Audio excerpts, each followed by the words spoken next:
Brian is the boss and he loves those movies. He's got a collection that rivals Prince Louis. Whether horror, western, or kung fu, Mr. Crisco has an epic collection for you.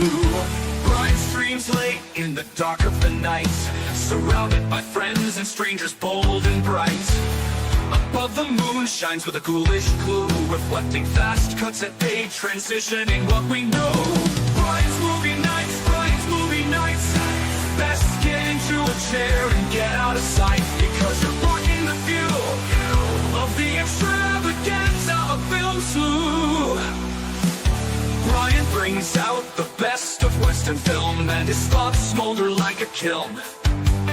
He reflects the future and the past, of which of this art will hold and last. Brian's movie nights, Brian's movie nights. Just get into a chair and get out of sight, because you're blocking the view of the extravaganza of film slew.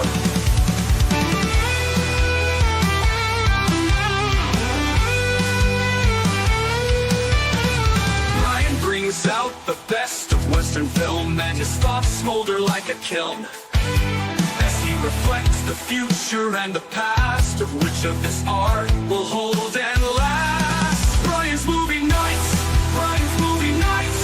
Just get into a chair and get out of sight, because you're blocking the view of the extravaganza of film slew. Now there's just one thing I want to know: how Brian's neighbors feel. Oh, do they think his house is like the one in the burbs? Oh, what a fright! Brian's movie nights, Brian's movie nights. Just get into a chair and get out of sight, because you're blocking the view of the extravaganza of film slew. But Brian, who are those two? Are those your daughters? If someone would be concerned because they look like vampires, and watch for Emmett and Fellow, and think they will try to hire a Shinto ninja assassin gunman grenadier with a hacksaw grenade launcher for the birthday slight reveal on LRJ's Ethical Show.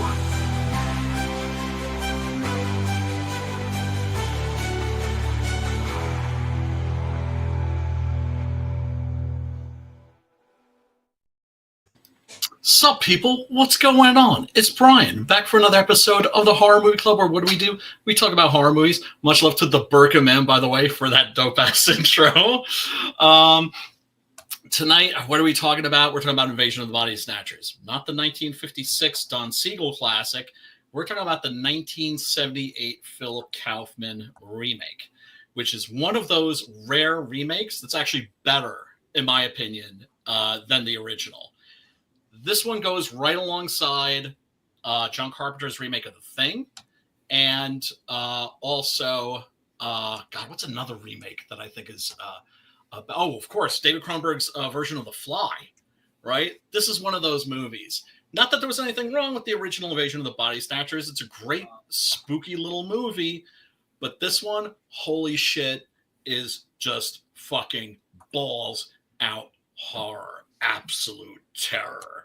And it is arguably as well known, if not even better known, than the original. That's very rare that a remake kind of eclipses the original, but I think this is a case where that's happened, because I'm shocked at the amount of people that know what this means. I mean, you see that referenced a lot, and that's not in the original 1956 version of the movie. I don't think it's in the novel either, although I haven't read the novel by Jack Finney. It's originally by, but that's actually one I got to get on my list. And of course, now I don't have to haunt all used bookstores looking for it. I can probably find that shit for fucking $3 on Amazon. Anyway, enough of my fucking yapping. Enough of my tedious carrying on. Let me bring on my co-hosts. Matt, what is going on? Home. What's up, man? Skillet. Just getting some inking done. Finished watching the Invasion of the Body Snatchers. Yeah, man. Spooky. Oh, scary. What up, Sim? Yeah, bro. Hop in if you feel like it. If you don't, it doesn't matter, because we're still gonna fucking pimp your new shit. By the way, we're gonna have to fucking bring that up. because Oh, our boy, I'm a Quebecois brother from another mother, has got a new book out, and it looks fucking dope as fuck. Speaking of dope as fuck, Preston, what's going on, B? That intro was the gayest thing I've ever heard. Like, period. Well, like, he even got my, watching, what is that show? God, I can't even think of it. I think my wife watches it.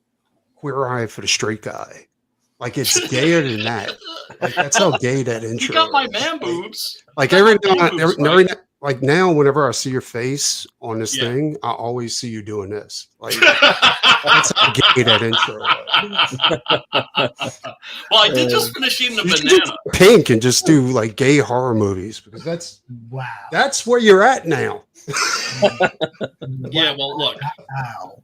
See that? See these fuzzy arms? See this Fuzzy manly gay pink arms. manly hairy Is that- chest. Yeah, you had to zoom in on that one, huh? Yeah.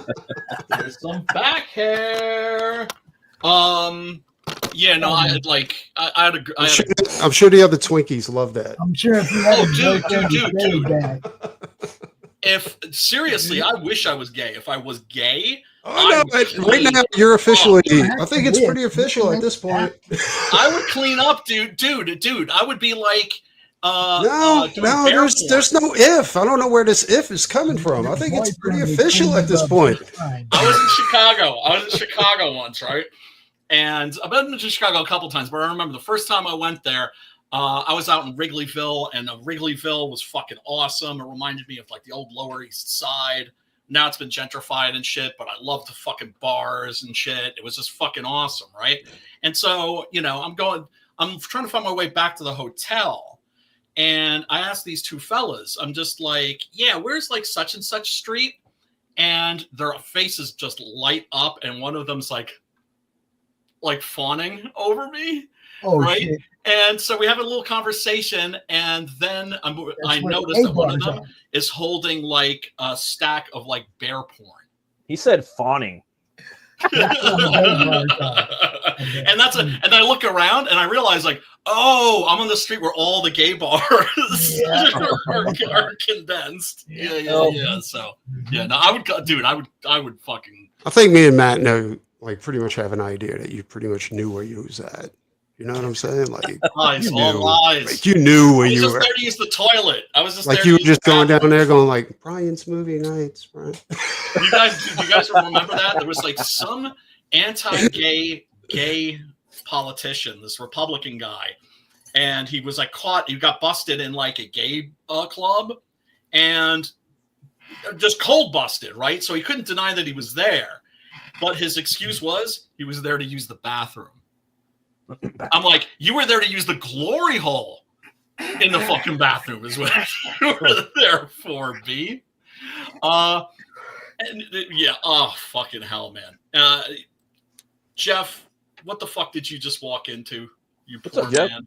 I'm walking What's into up, Jeff? hall, apparently. I got the whole fuzzy chest, gay chest hair spiel, man.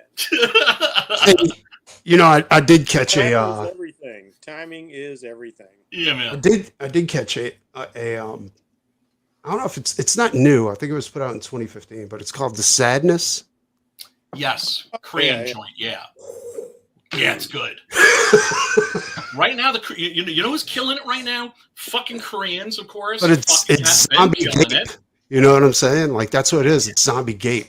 Yeah, but they're not zombies. Craziest diseased, Wow, man. Like more like They're more like the crazies. infected. They're more like the infected. The host, Like 28 days later, except they gape everything. Yeah. I Koreans just want to let Sim know real quick. Sim, every Thursday night at 7:00, we play the movie Unpilled that we talk about here on Sunday night. So you can come hang out and watch it with us, man. We play it every week on Unpilled before we do this show on Sunday. Yeah. And also, everybody, this is something I always try to make sure I mention. It's part of the concept of the stream. Every movie that we review on here, every movie that we talk about, there is a link below in the description that will take you to a 100% free, unedited version of the movie. And trust me, if you've never seen this one, it's a Oh. fucking classic. I remember when it first came out, because as a kid I was growing up and I remember seeing the original Invasion of the Body Snatchers, which was directed by Don Siegel. He's probably best known for the movies he did with Clint Eastwood, specifically Coogan's Bluff and, of course, Dirty Harry. The 1956 Invasion of the Body Snatchers is great. I am not dissonant by any stretch of the imagination. I like all of them. I think they're all good. Well, I mean, then there's the It's Abel just the Ferrara concept. version, Body Snatchers, and then there was a version that came out, I think, about 15 years ago, just called The Invasion. Oh yeah. Yeah. There was that. There was one that was Body Snatchers in the 90s. That's Yeah, what I yeah, thought. yeah. They had Abel one in the Ferrara. 90s. Yeah. Yeah, and then there was one with Nicole Kidman not too long back. Yeah. And Yeah, Daniel that's Craig. The Really? Invasion. Yeah. I got to check that out. Yeah, But no, which I like- haven't seen. I think I just love the concept. You know what I'm saying? Well, Like, it's plant, like taking you never when you're thought A lot sleeping. of people. suddenly hit me watching it. It's such a great metaphor because you Plus- see it around yourself. That's what I was about to say. Like everybody's a pod person now. Yeah, Yeah. The 100%. original 100%. 50s was talking 100%. about communism and the Red Scare, but like when you look at it in the modern context, it's pure cosmic horror. That's exactly what it is. That's exactly what it is. And yeah, it was originally seen not so much as being about communism as McCarthyism. And that's how it was how it was interpreted. I don't know when Jack Finney wrote the original novel what his intent was, but you remember, that's the beauty of art. That's what art is about. That's why, rest in peace, David Lynch. One of the things I loved about that guy was he never, ever, ever explained his shit to anybody. He lit it up. No. Objective. A lot He of made a directors point are like not that. to, Yeah. right? Spoon feeding. So that like 10 people could walk in and see a different movie and come out and tell you that they saw something different. Yeah, but I don't like that. Like I like it when it comes to their own personal shit, but when they start adapting stuff, you know what I'm saying? I think that becomes a problem. It It's when they're depends. when they're adapting comics into film. You know what I'm saying? They're like, Oh, well, that's its I'm own- not a fan, but I'll just go ahead and take my own take on it. And just, Oh, well, that's you know what I'm different. saying? Like, That's different from, like, where you're like raping the source material. yeah, yeah. Yeah, but then it's like, you know, I mean, I've used the term pod person since, you know, for as long as I can remember. And the first time I really started using it was in the early 90s, where I was going to college and there was this thing that broke out called political correctness. Mm. And suddenly it's like, if you didn't think like everybody else, you were the enemy. And everybody had to be uniform. I mean, that's a thing. It's something that's in human nature, right? So you could say that it's a metaphor for communism. You could say it's a metaphor for McCarthyism. You could say it's a metaphor for political correctness. You could say it's a metaphor for social justice warriors. You I could think say it's a metaphor for Trump control. derangement syndrome. It's Yeah. the same thing like the Catholics do. You know what I'm Well, saying? It's like you have to for- think this way. You have to do this. You see what I'm It's saying? the- Like, Right. You know, Human it's nature. it's the ultimate conformity, is what the pod Yes. people are. You know, they even have that great line. You know, Nimoy's delivering the lines like, you know, you'll have a world where everything's the same. You'll keep your own job. You'll keep your own, you know, clothes and all that stuff. But there'll be, you know, no strife, no war, no hate, and no love. Yep. And No art. yeah, and, you know, I love that moment at the end where like they were like, oh, there's humans because we're hearing music. Music is a signifier of something, you know, creative, because the pod people lack any sort of creativity. They're just functional. Right. One of the details that I thought like I said, I haven't read the original Jack Finney novel, Neither but have I. one of the details that I've heard that's really interesting in that is that when the pod people are taking over, you can tell because nobody's mowing their lawn. All of the lawns start to get overgrown That's pretty dope. because Detail. what's the functional reason of mowing your lawn? There is none. So they don't do that. My favorite Right. line in the movie, the guy, the dry cleaner, he's like, "Oh, my wife, she's going out." She good now. That's one of the best scenes. Yeah. She good now. She good. We good. She good now. You go home now. Yeah, she's fine. That's now. not my wife. That's not my wife. There's And you know what that number made one- me think of this time watching it? It made me think of people that get their head right. You know what it I'm made talking me about? think of? It Yeah. made me think of menopause. Right? Because there's so many guys that when they them and their wife, you know, they spent like 30 years with this chick, right? They get into their 40s and 50s, and they're like, "That's not my wife." Well That's played, what the old boy was thinking in the dry cleaner, man. What I, Well, what I she love doesn't have to is, warn me on date night with her punani's bleeding, though. So, but yeah, that's a really great scene. There are so many great scenes in this. It's it's great because it uses the original movie as a kind of scaffolding, as a support, and then it does its own thing, but it does it brilliantly. Yeah. The screenplay was actually written by W.D. Richter, who you would probably the movies of his that you would probably best know are Buckaroo Banzai yeah. and Big Trouble in Little China. I can tell you, like, I think this movie like showcased and showed off how talented Jeff Goldblum is. Right? You know what I'm He's saying? great. Because- Nimoy's great. It's because Jeff Goldblum had to pull off like a special needs person. You know what I'm saying? And he did it like, no, seriously, he did. That's what he was in the movie. Like, watch it. Like he's not special needs, but he is loaded with anger management. he's a functional. He's on the spectrum, but he's very functional. Yeah. Look, Brian, you know this. I mean, you know how these people work. Yeah. I don't have any friends. It's cool. The farther into the movie you got, the more cool people showed up in it. Yeah, what a great that. cast. You know, What a great cast. I love this movie way back in 78, and I remember it scared the piss out of me then. And then watching it now, I'm not scared at this age, but I'm feeling the dread and the unease because now I can see it building. I can see all the little clues that I couldn't see as a child. You know, those little things in the background. You know, like, Dump trucks. And the color. Garbage the truck. dump truck is important because the color red. Yeah, the garbage. The more in danger they get to be, the more red pops up in the movie. And Yes. you just know the chick is going to get it in the end because she's wearing red the last third of the film. So they're always in danger because there's always somebody with red with them through the final act. You know, that was like, I think this movie and the one that they made in the 90s both had great moments, especially when the dude's wife was like in the 90s one where she was like, "Where are you going to go? Where are you going? Where are you going to go? No, Think, behind. where are you going to go?" Cold, dude. Yeah. That was cold.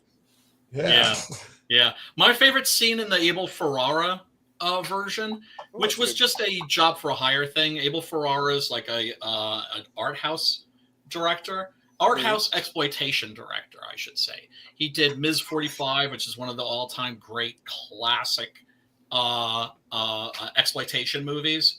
It starts out, you think, oh, this is going to be basically Death Wish, like with tits. And then it turns into like Repulsion, which is like this really spooky movie with Catherine Deneuve that was directed by Roman Polanski. Right, so first she's killing bad guys, but then she's just killing any guy that's male. Yeah. But he did that that was strictly a work for hire thing. His most famous movie is Bad Lieutenant, which caused a big stir when it came out in the 90s. And at the Cannes Film Festival, the audience was divided. Half of the audience was booing, and half of the audience was giving it a standing ovation, which tells you it's worth watching. But the Body Snatchers that he did, the scene that I love is where, it takes place on a military base, which is a pretty good location for a place where you've got uniformity, right? If Gabrielle Anwar was the main female lead, I believe. Yes, the scene with her in the bathtub is genuinely dude, that was messed up. Genuinely horrifying. The rest of the movie, not so much, but there's that great scene where I think it's why am I blanking on his name? Big black dude from The Crying Game, from Ghost Dog. Forrest Whitaker. Yeah. Where you know, the pod people confront them, and they're like, dude, you're not getting out of this. You know, we're going to turn you into a pod person. And he chooses to blow his brains out instead. And they're just completely befuddled. They're just completely confused. Like, why would he choose death over assimilation? See, that's one of the things I found interesting watching this, because I haven't watched this film in a very long time. And, you know, you see the origin of them on this dying world and how they... Which is great, yes. Yeah, it's great. It's a great scene, great special effects there. And I love the idea. Like, I didn't understand at the time just how durable seeds were. And I was like, yeah, seeds floating across the universe? But then... On the solar winds. I get into it. I was like, okay, yeah, that's actually pretty doable. What a neat way to invade. But these creatures... they assimilate whatever planet they happen to land on. And here they've assimilated humanity, and we see that they're immortal. You know, they bleed like us.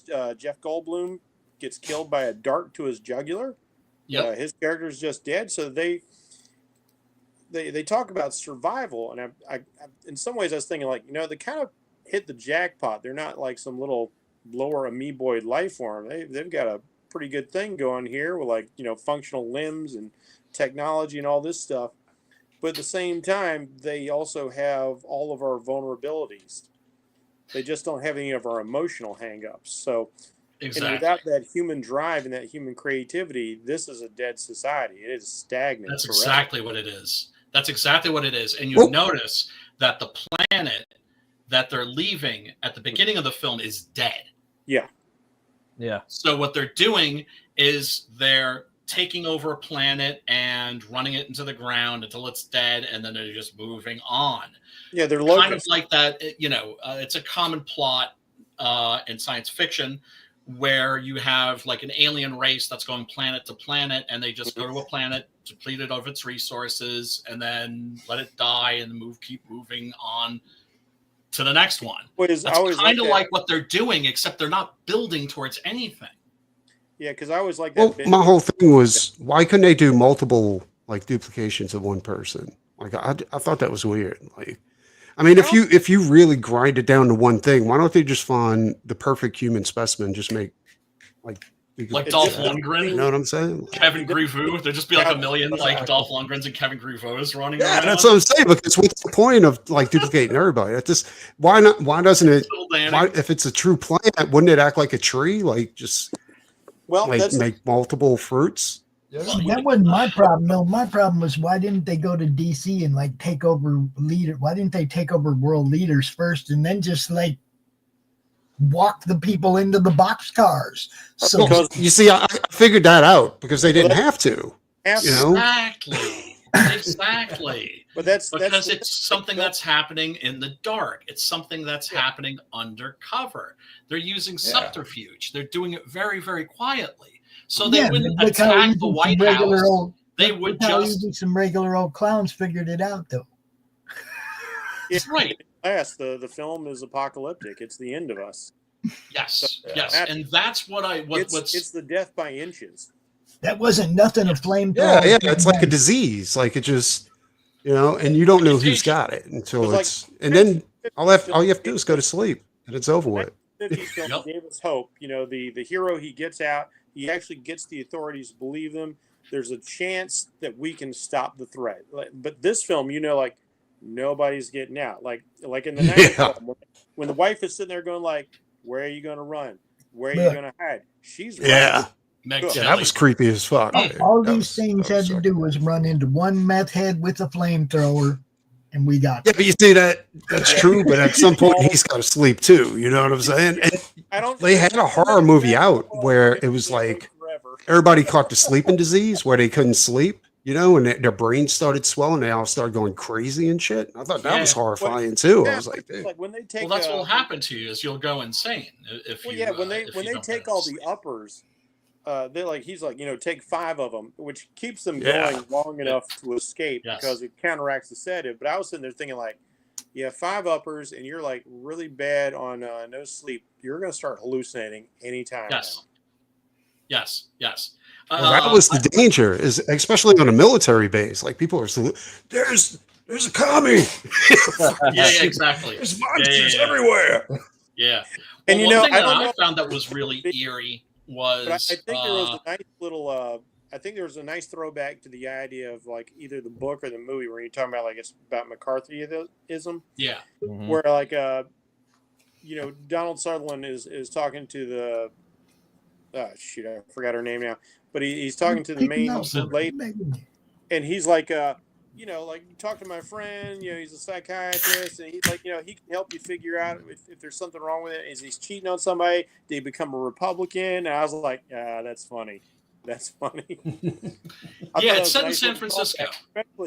Especially because we see the guy who was the hero in the previous film. He gets a nice little cameo there about midway through the movie.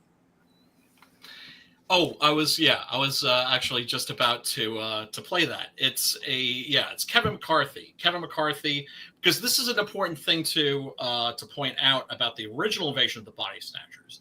The original ending was Kevin McCarthy in the middle of the road screaming, "You're next! Yes, you're next!" And that's how the film ended. Oh yeah, I remember that. But that was considered too bleak by the studio. Happy ending. And so they added on the scene where he's in a police station and he's being interrogated. There's, you know, it's like they stopped him because he's this crazy guy in the road and he's trying to warn them. And then suddenly it's just like, yeah, there's like a truck that jackknifed and there are these pods, these giant sea pods, like all over the fucking road. Dun, dun, dun! And then they go out to take care of it and America triumphs. We're saying this is made, of course, you know, in post Watergate America, where people had finally wisely lost faith in America's institutions, especially our political institutions. But yeah, no, there's a lot going on in this movie. There's a lot going on. But let me really quickly show a little scene here. Yeah, so of course we've got our boy Donald Sutherland and Brooke Adams, both of whom are absolutely terrific in this. They gave Donald Sutherland's character a really interesting job. He is a inspector for restaurants. Inspector. Some of those. It's a caper. It's a rat turd. It is a caper. Well, if it's a caper, then eat it. Eat it. He never said that in the version I've seen. I could have swore he said that in the movie, but he never said it.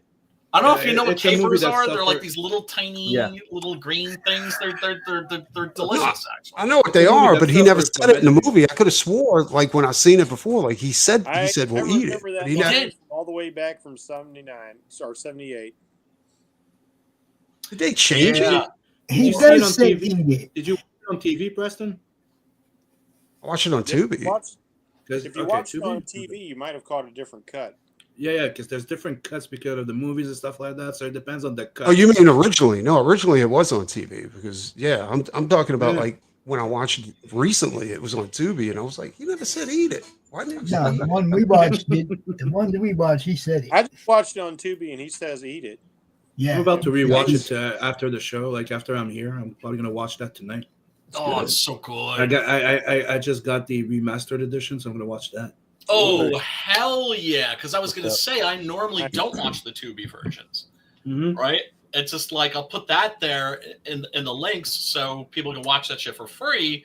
If it's I might have downloaded it. Nah, I got to have like the Shout Factory, like 2K, you know? I think I might have downloaded it. Yeah. That's one of the thing about horror movies. Like, if you get them for free on media and stuff like YouTube, there's often like it's TV edits. And sometimes you miss some cool scenes. Yeah. That can happen. I think that's what happened. The only time I think we had a movie that I posted the link to that was really jacked up was Living Dead at the Manchester Morgue. That had like a lot of gore missing, but that was like I've been wanting to do that movie for ages, and finally I found a copy on YouTube. But it was like an edited version, so you didn't get to see all the horrendous. Like, I can't remember the name of the film, but I was watching some Italian giallo that I found on YouTube, and like it was like like an hour and a half long movie was down to like 40 minutes, 48 minutes. So they cut out like a lot of sex and violence. Oh my God. Yeah, sometimes they remove swearing, they remove some very gory stuff or nudes. Which is funny because Yes. you can rent a movie on YouTube with all of that stuff intact. So hypocrisy. It's like I remember the first time, like I remember watching like Swamp Thing, like the Wes Craven one back in the days on TV. Like I liked that movie for some reason. Oh, it's because and then it's I found out, like I think a year or two ago, that you see her boobs. Yes, I want that fucking version now. I know. I have that version, B. Me too. It's like you have Barbeau. Adrienne Barbeau, and you have Adrienne Barbeau's left breast, and you have Adrienne Barbeau's right breast, and you're not going to include that in the fucking movie? And they're both there at the same time. You're like, God damn, why'd you? I take that know. out? You get to see them both like- at the same time. It's like, come on, don't be a pussy. It's not even full on. It's like little side boob, little side boob. No, it's full They on. wanted that PG rating. It's full That's in the front. thing. Like when you get the uncut edition, like She's there. bathing, You see yeah. them, like this, like yeah. Yeah. You see her tatas. She's not very shy about showing it. Because I don't God, they're actually remember fantastic, seeing too. her. I don't remember seeing her full frontal like that in the theater. No, because the theatrical version was like the PG version. Yeah, they Which edit. makes sense. It's like Swamp Thing, right? It's a comic book movie. So, why wouldn't you want that to be kind of kid friendly, right? Yeah.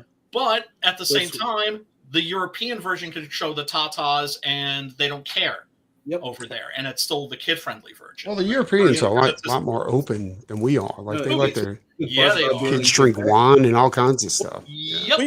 We've got this funny thing over here where we shy away from sex, but like we'll show gore like nobody's business. Yeah, man. I've said That's Up with crazy. violence, down with sex and nudity. I've said that Yeah, often, and that's it's America. the opposite with the French. It's the opposite of the French and the Germans and Like the in Quebec, even Spanish in and Quebec, everybody right? else in Europe. Which is like an American, American French type.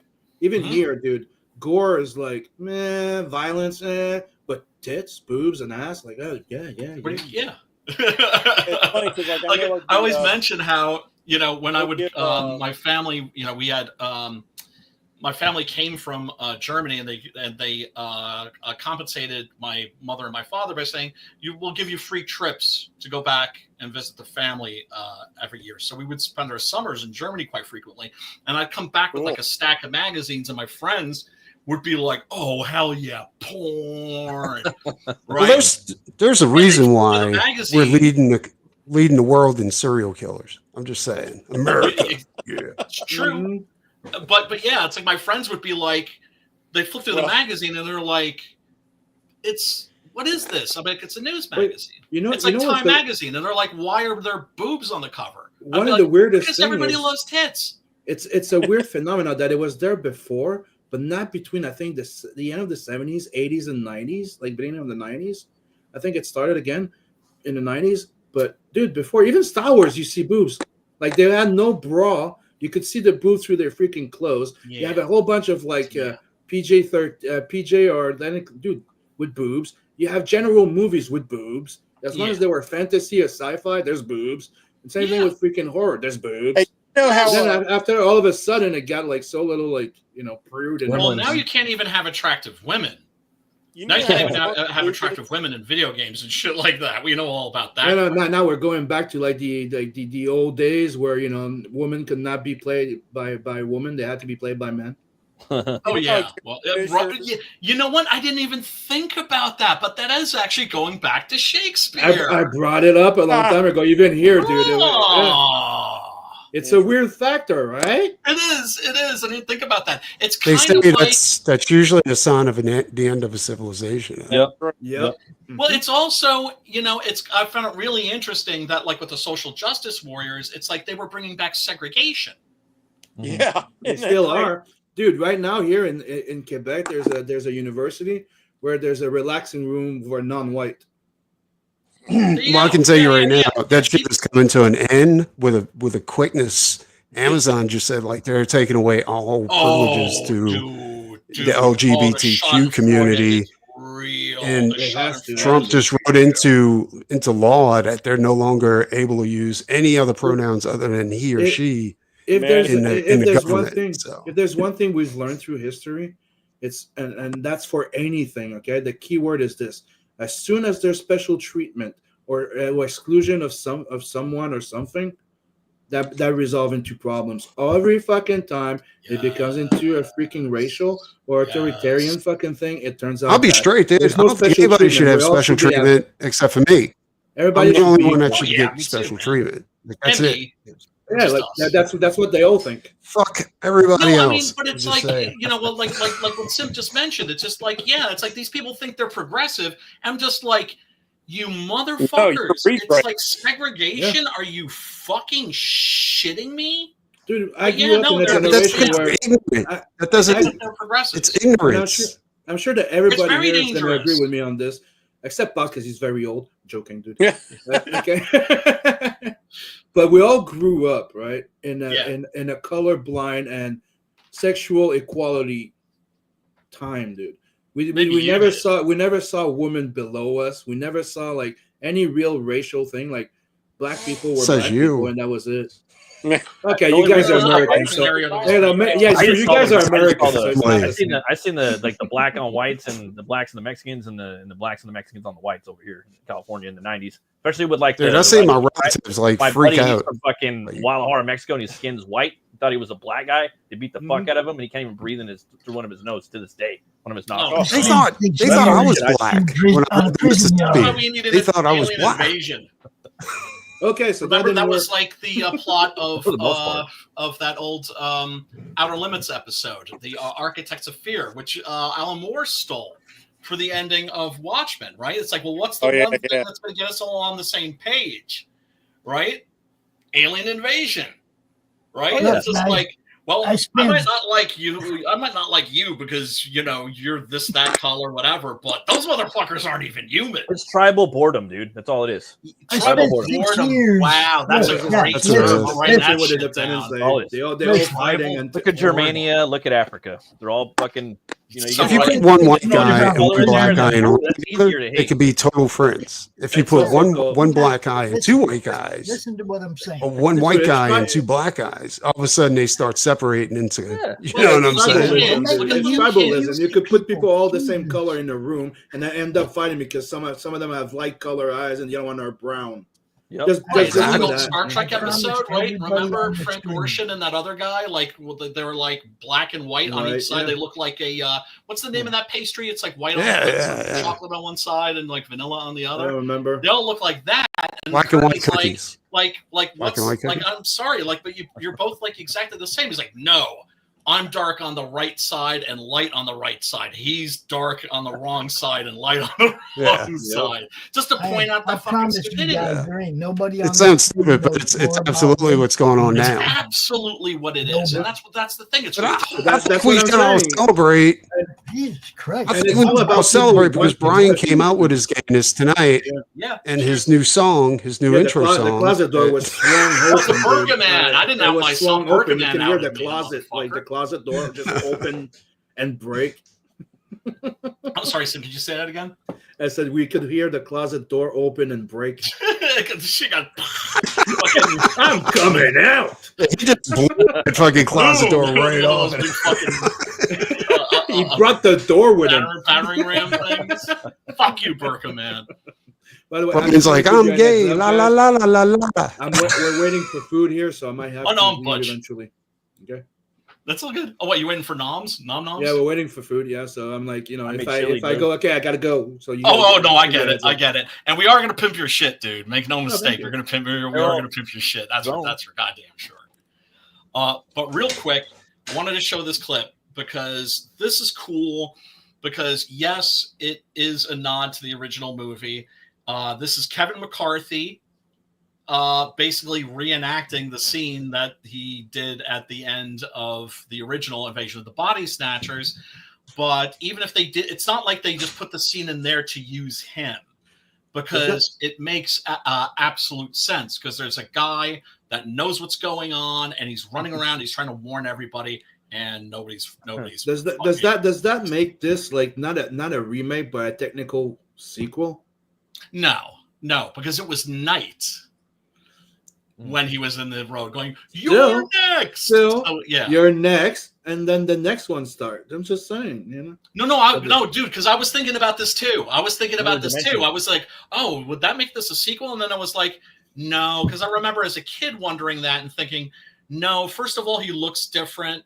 He's much older. Yeah, but that's just we're just in an alternate dimension, dude. Yeah. Well, if you want to do that, yeah. I mean, this is like Earth 2 or Holographic 516 or something Yeah. like this, some shit like that. So.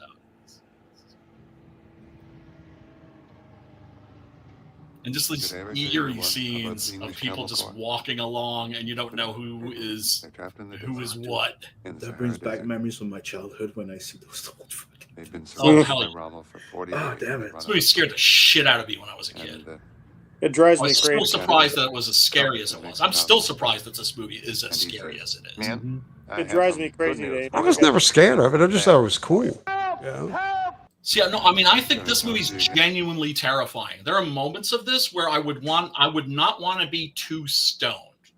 Mm. Do you know what I'm saying? Where if I think was it's more terrifying now that I'm older because I see more into it. You know what I'm saying? Whereas a kid, I was like, oh, that's cool, you know. But now I'm like, holy shit. Well, it's like with the movie that was like that for me when I was a kid was Planet of the Apes, where it was like, you know, this cool like fantasy space adventure. And then I was like a teenager and I'm watching it. I'm like, wait a second. This is about fucking racism, which it is. And if you read Alan the Moore original, said that all great novel, fantasies. it's more blatant because it's also more. Alan like Moore a said all concept. great fantasies or Look, stories about time travel are based in current politics. Absolutely, yeah. Science, films that are set in the future are about today. yeah, they always are. Always are. Oh my God! Lock the door! Lock the door! Yeah, nobody wants to look at that. Help! Help! They're coming! They're coming! Listen to me! No, he's back Listen! shut of his Help skull. me! You're next, please! Please! You're next! We're in danger! Please, listen to me! Something terrible! Please! Kevin McCarthy, according to someone I knew who met him, a bit of a wang, evidently, a bit of a Douche? Supposedly a bit of a douche. Please! Please! You're next! We're in danger! Please, listen to me! Something terrible! You're in danger! You're next! Here they are! Oh, what a douche. They're Yelling at on everybody. again. Come! Shut up. I'm trying to Hey, drive. hey, my balls And you hear hurt. them My balls shrieking hurt so back. bad. I was Asshole. I'm gonna probe everybody. Must have done so. so they stuck an anal probe. I got gang probes. My butt They're hurts. gonna gang probe me. But what's so spooky about this? They said they It's want not a the banana. lunatic that's in the middle of the road screaming. It's that he's got people chasing after him, Yeah. shrieking. Yeah, they're going to gang probe him. You'd be running too if a bunch of guys was like, "Hey, we're going to gang probe." Well, you might not be running, but I mean, No. everybody else in town would be. My battle-hardened butthole could Or stand up probe to him. anything. You know, one of the funny things that I like is you mentioned it before I joined in, that how it got referenced so many times, that movie, into so many things like The Simpsons and all type of stuff. And even even lately, like recently in Rick and Morty, there's an episode with Unity, Planet, and they all look at him like, ah! But before they start attacking and infecting them, and This had a huge cultural. Rick and Morty's over with. To me, that's what's amazing about this movie But they're coming is that it's like the Cronenberg's version of The Fly. It's like Carpenter's. When you say The Thing, what do you think of? What does your average person think of? They think of the John Carpenter movie. Most people don't even know that it's a remake. Same thing with The Fly. Yeah, but the original doesn't have the same title, so it's kind of What's the thing from another world? Yeah, but the I'll be honest, I never knew that was an original. That's the thing. Yeah, no. I thought John understand Carpenter's was No, the but original. it speaks to this. I mean, like, like The Fly, like those actually had the same title, and people forget the original. Scarface. Right. And the thing is that these are remakes that are that eclipse the originals Scarface so much that the originals are practically forgotten. There was another movie called Scarface before Scarface. Yes. Okay, I didn't even know about it. Howard yeah. Hughes did I remember like thinking like, oh, they're That's remaking probably how shitty it is. Scarface? Howard Hughes did it when he was making airplanes. He did that one too. Yeah. And mind you, that's Scarface is another about one Al Capone. where the original Scarface, it's fine, you know, Right. it's a It pretty ain't Scarface. average gangster movie. But then you look at the Brian De Palma movie, and you're like, this It guy's a ain't Tony. fucking lunatic. It's not Spielberg directing like gunfights at the end of the movie. Fucking good, you know. Well, I mean, dude. I mean, critics did not understand the Scarface remake when it first came out. They did not understand that. That Went movie over was their head, huh? totally misunderstood and went right over people's fucking heads. They I did remember- not understand the humor. I I remember that it as movie. Grand Theft Vice City. I did. I thought that shit was I love fucking the awesome. game. The game was dope. Especially the dude's hands I love hanging that from the Vice fucking City- Vice City shower. was I was like- like, dude, that dude. shit's awesome. Vice City was like Miami Vice and Scarface. It was totally. In I love one- that I game. was taking notes. I was like, oh, dude, this would be awesome. You know, there is I back, love that movie. Mile That of- fucking game. back in the day, you used to just go to movies without knowing anything about them. And my mom took me and my brothers to go see Scarface with no clue what we were. Oh gonna my see. god. Hey, dude, one of my worst freaking movie experience was there's two movies. Going to the movies and saw Jaws. I was expecting something, but not the fucking way it was. It really Oh freaking marked god. me. But the worst one, in a way that really marked me, was when I was 10 and I went to see Transformers, the goddamn movie. Oh, yeah, me really? too. I was like, oh, Dude, shit. that fucking thing. And the thing is, I don't know if it was the same with you, but back then they used to start, especially when it was supposed to be like a kid movie. You had a little short movie before. That's why they did that with Roger Rabbit. Yeah. So me, it was like a strawberry shortcake, Happy Joy type of thing with another fucking thing, and then with a Looney Tune thing, and then you start Transformers, and I'm like, oh, dude, that looks fucking good, right? You're like, oh, the animation, the style, yeah, it's fucking, and then boom, you see like Ironhide, this, that, you're like, the fuck? Yeah, but when they started dying, like, did you think at first, it was like, did they just They They're also robots. are they gonna come back? I mean, they can't, like, Then you see kill him. Optimus, and then it's the Optimus scene. He's like, "Oh yeah, he's gonna get cast. They're all gonna come back." Yeah, that's what I'm saying. When they killed Then all he those, goes like, in all and- the old Transformers on the spaceship, I was like, they're not really dead. Dude, you remember, like, no, but you See, remember there was I'm multiple. older than you guys. Dude, there was so I multiple find this episodes where fascinating. Optimus got broken to pieces. Transformers were almost pseudo killed, and they got put back together. Remember that freaking episode when they were looking for all the pieces? of Optimus? Yeah. I remember that. Yeah, so then you're watching the thing, you go, oh, they're all gonna get fixed, and then you find out, no, they're fucking dead. And Optimus, Optimus is so. And then you fucking find dead. out it was orders from the toy company to push their new line so that they're not. Dude, I So, remember, like, people getting are like, choked- "Where's Optimus?" I remember getting choked up and teary, dude. That's Optimus Prime? fantastic. That's what. That's I what think you the deserve. CEO got That's fired what you for that deserve. too. I'm almost positive. Yeah. Like, here's the thing: kids like their fantasy to be a little fucking dark. Yeah. Americans don't understand this. Dude, The to people me, that it's do like- understand it's it awesome. are I love that movie.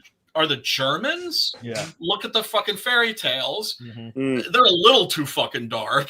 Yeah, And- you know, when and you then look dabble at in the extermination, there's no But- wonder why your fairy Preston, tales are pretty you fucking know- dark. Fun Yeah. fact: did Yeah. you know that's the reason? Like, You know during the the GI Joe fairy tales movie, were, during the GI Joe generations animated before movie, Yes. Yeah. he was supposed to kill Duke, and that's Oh. why they Yeah. kill. Like Yeah, when he because gets they're all- impaled, when he gets impaled, he's supposed to die. That's why it's so morose. Yeah.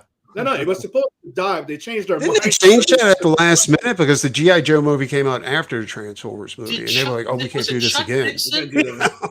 Didn't Chuck Dixon write that, or am I thinking of? The Chuck Dixon did work on it, I think, yeah, with Larry. Yeah, Hama. Because I remember reading an interview with him, and he said, like, I could say without boasting, like, this movie's gonna have like some of the coolest animated action sequences you've ever seen.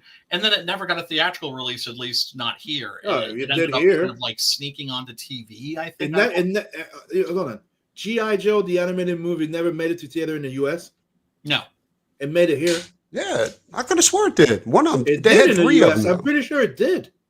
Not here. Not in the States. Not Yeah, Yeah, the- they had research, 3 I'm pretty animated sure you did, movies. Okay. Well, I I'm mean, pretty sure I think it the did. first one did, but the second one and the third one didn't. Like they. well, remember the Yeah, Transformers? but there was- movie there was no positive, theatrical don't- yeah. release There's here, only but it one had a music animated- video. There's just one animated movie. The other movies were episodes that they chip into things. Gotcha.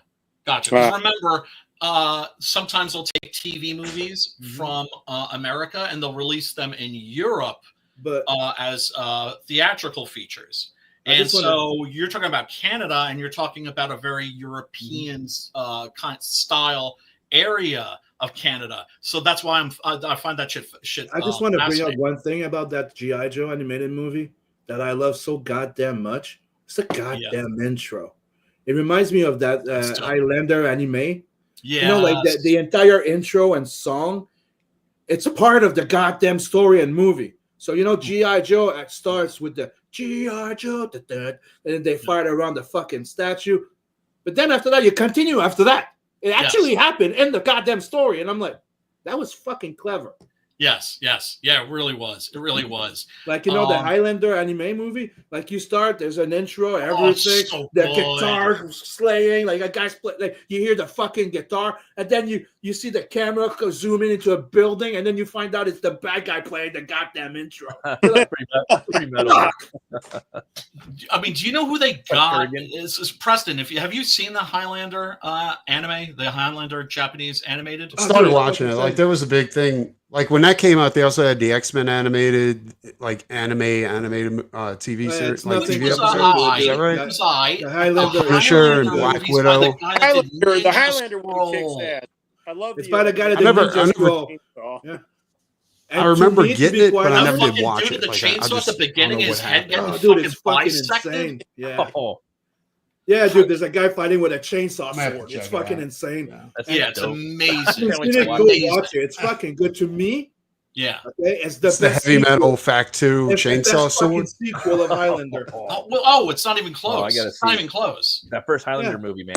Oh, And fuck. it's another Highlander. It's not. Yes. It's not the one from the first movie. It's not the one from the series. It's another Yeah. one. Another guy. And it has a McLeod. cool I concept. remember, It's like, Colin the McLeod, live action yeah. TV It's always- series. I was hyped up about that because I was like, oh, this is going to be cool. But Yeah. then, Apparently- like, Dude, the I guy bought who the played, DVD twice. Apparently, Clan Well, McLeod is it was really, I thought it was fucking, I mean, Adrian was fucking, he was pretty cool as Highlander, but the other people they picked as the bad guys were terrible. The first They had the season- dude from bad Night guy in Court the anime. as the Can I fucking, just say this? The first season of the Highlander TV series was dog shit. And I remember realizing it was going to be dog shit because Adrian Paul came out and he's holding a katana and he's holding it like this. He's holding it like a fucking baseball bat, Yeah. right? Like this. And I'm just like, oh shit, this guy doesn't even know how to hold a sword, right? Do you agree? So I He didn't did. watch, just let me finish this. Yeah. I didn't watch the rest of that season. I was like, bye. And then like a year or two later, I'm channel surfing and I'm watching and I'm like, holy shit, this guy knows how to use a fucking sword. Well, it was like that- well, they had the dude from Night Court. You remember Night Court, right? The bald bailiff. Yeah. They had him as as the Kurgan. yeah, he was supposed to be. Yeah, he was supposed to be Kurgan, like a Kurgan Every villain was a character, Kurgan and I was in that like, first- in that I first was like, season. there's no way I can take this dude serious as a Kurgan Awful. character. Kurgan Like, is one of the everything best- he But- says is goofy. But this is going to come around to what we were talking about, the Highlander anime. They got a new story editor, right? And David Abramowitz, I think his name is. And then he started fucking with the lore in a cool way. He introduced the Watchers, these people whose job it is just to watch these. Because, I mean, the whole idea of Highlander, Gregory Wyden, he also did the Prophecy series. It's the same concept of these incredibly important battles. These incredibly important battles are going to decide the fate of the world, the fate of millions. But they're not happening on a battlefield. They're happening like in this dark alley somewhere, right? So he added the idea of like, well, geez, what if somebody is actually watching and paying attention and keeping a record, right? And that series got dope from that point on. And then he wrote the anime, and the anime was dope. Dude, the So- anime is fucking insane. First Another season thing I Highlander wanna bring- series, don't Right. like skip it. Start with season 2, and it's actually pretty entertaining. Well, it's just Dude, like Star if you- Trek: The Next Generation. Like the first 2 seasons of Star Trek: The Next Generation. I agree. Sucked balls. I agree. I came back in on the 3rd season and had to go back and watch the first 2 just because I want to be a completist.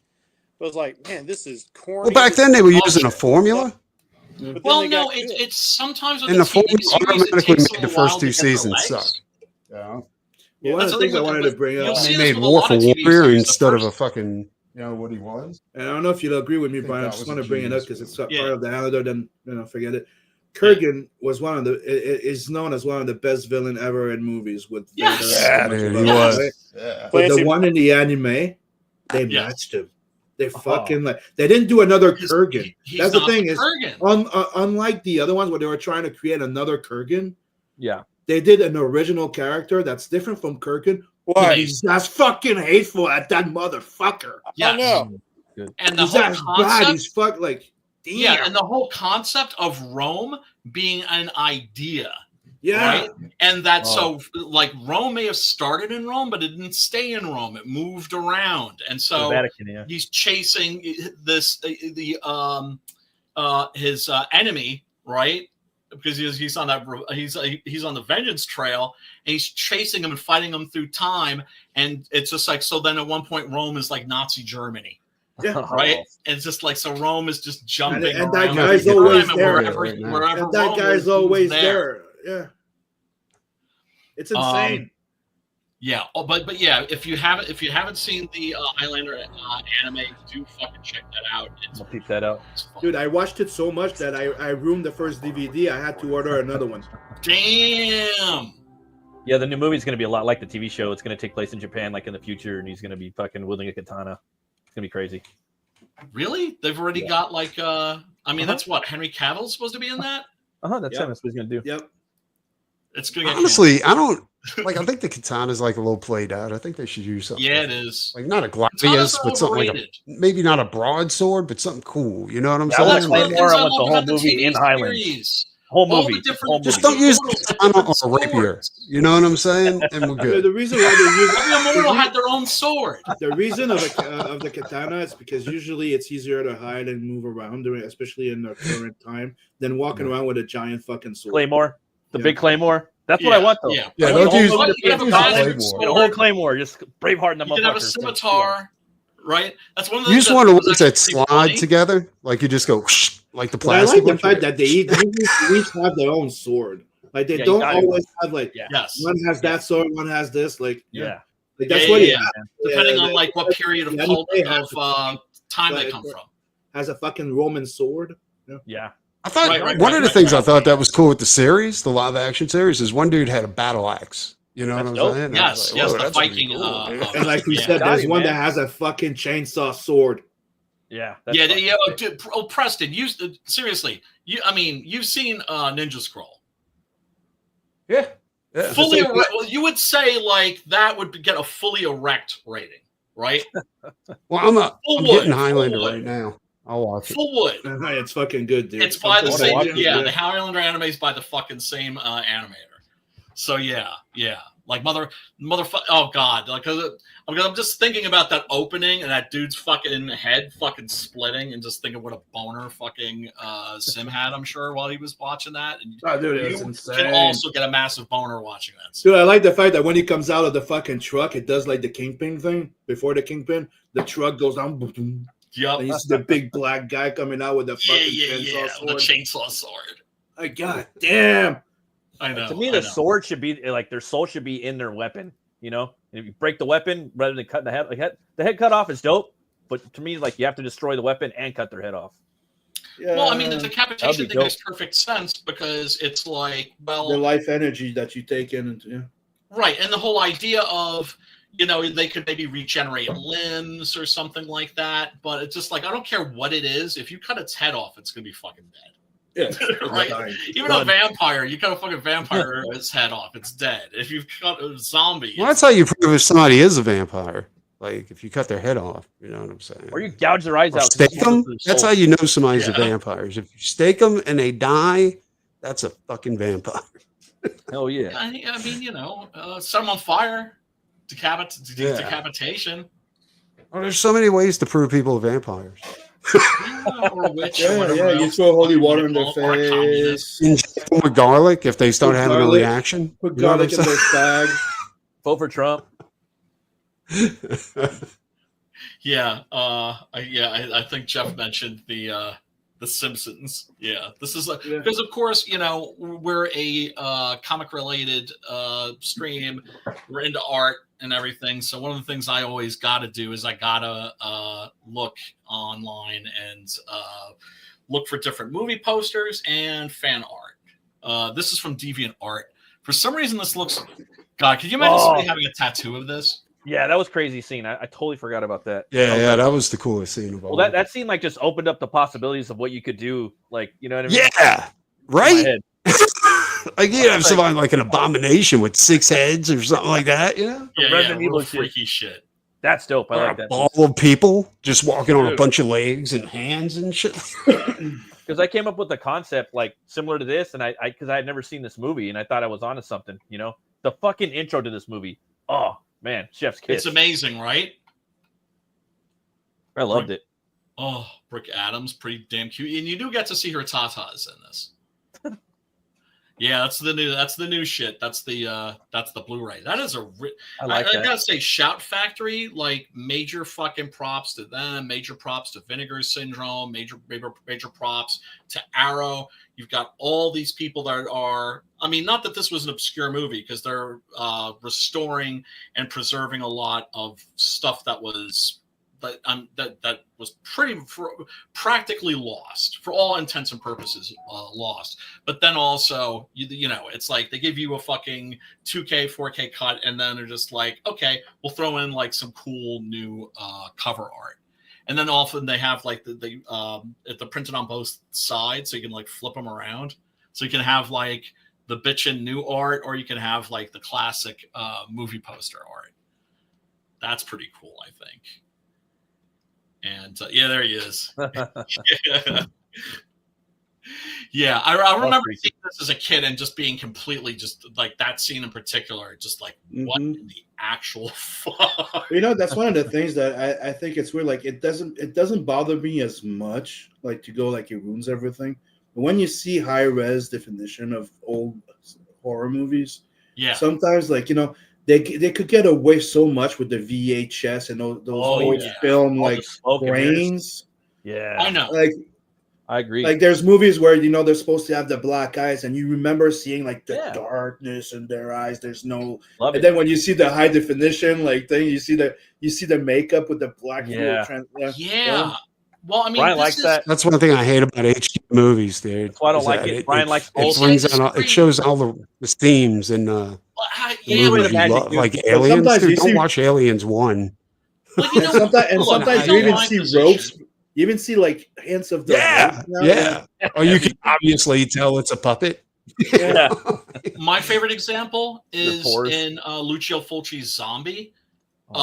Beautiful fucking 2K transfer, right? And there's a shot of a lone zombie just shuffling around in this ghost town, and the crabs walking around, and the camera swings around so that you get like a look at the zombie, and swings around so you can see how fucking decayed and fucked up he is, and you notice that there's a little piece of gauze that's sticking out from under like the caked on makeup. Yeah, I'm not cool with that. Well, here's the thing. My position is the same as it's always been. Every disc, this is the ideal. It's like, okay, well, which version do I want to watch? I can watch the 4K. I can watch the 2K. I can watch the DVD. I can watch the VHS. I can watch the TV version. In other words, there's no reason why they can't put all of those different versions on. For me, the real high definition versions of favorite horror films, it's a way of watching a old movie that I've seen 100 times in a new way, right? So I understand. It's like, especially a movie like Night of the Living Dead, it's like, yeah, was it scarier? Was it spookier when it was on TV or when it was on early crappy VHS? Yes, it was. But seeing it in like 2K or 4K is also a revelation. It's kind of like the idiot that decided he would spend $2 million of his own money to make Dawn of the Dead 3D. But that's the thing. It's Dawn of the Dead. That was one of the ones where you see the film in their eyes. Yeah. Well, I mean, it's just like, Well, you're It's never just going like, to my capture that attitude towards the magic Dawn of that the you had Dead when you first 3D seen it. retrofit So, was, did I ask for it? No. Dude, I Do remember want watching. it? No. But will I watch the fuck out of it? If fuck yes. There was like, I remember like not with the before the Blu-ray, there was like DVD remastered in high definition type of thing a while back, and there was the movie, and some of them had those like blurry, like on remastered scenes sometimes, right? Yeah, sure. And I was talking to one of the producers and one of those horror things. And I'm like, dude, what the hell happened there? Is that because you just like you had like an old shot and that's the best shot you could? He goes, no, because as soon as we cleaned it, we could see all the fake behind it, so we decided to leave it blurry. That's interesting. That's interesting. Yeah, I mean, that's a good move. Actually. Yeah, no, well, yeah. I mean, like I said, it's just what would be great would be having that option of of having all that shit on one disc, right? Mm-hmm. As if you're a guy like me, you've got. But that's what they used to do back in the DVDs.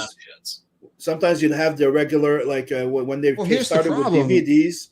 When they started with the Blu-rays, you could have the original theatrical version plus the remastered edition. They did that often in the beginning. Yes, they did. They did that when. Well, here's DVD the thing, though. Like collectors, everybody here has already seen the movie. You know what I'm saying? Like, what about that dude that's seeing it for the first time ever, and it's a young guy, and he's like, "What's everybody talking about? Invasion? Blah, blah, blah. Let me see it in 8K because you know it's going to be in 8K by that time, right?" He's looking at it, he's like, "This is so fucking stupid. I can do better on my phone." Yeah, that's the main point. Then, well, what happens is people think the movie's stupid, then the movie goes into obscurity, and then it fades into nothing. Oh, that's the main point. Yeah, but here's the thing. I remember when DVD first came out, right? Before that time, Lucio Fulci was thought of as a hack. That was the general attitude towards Lucio Fulci. Hack, right?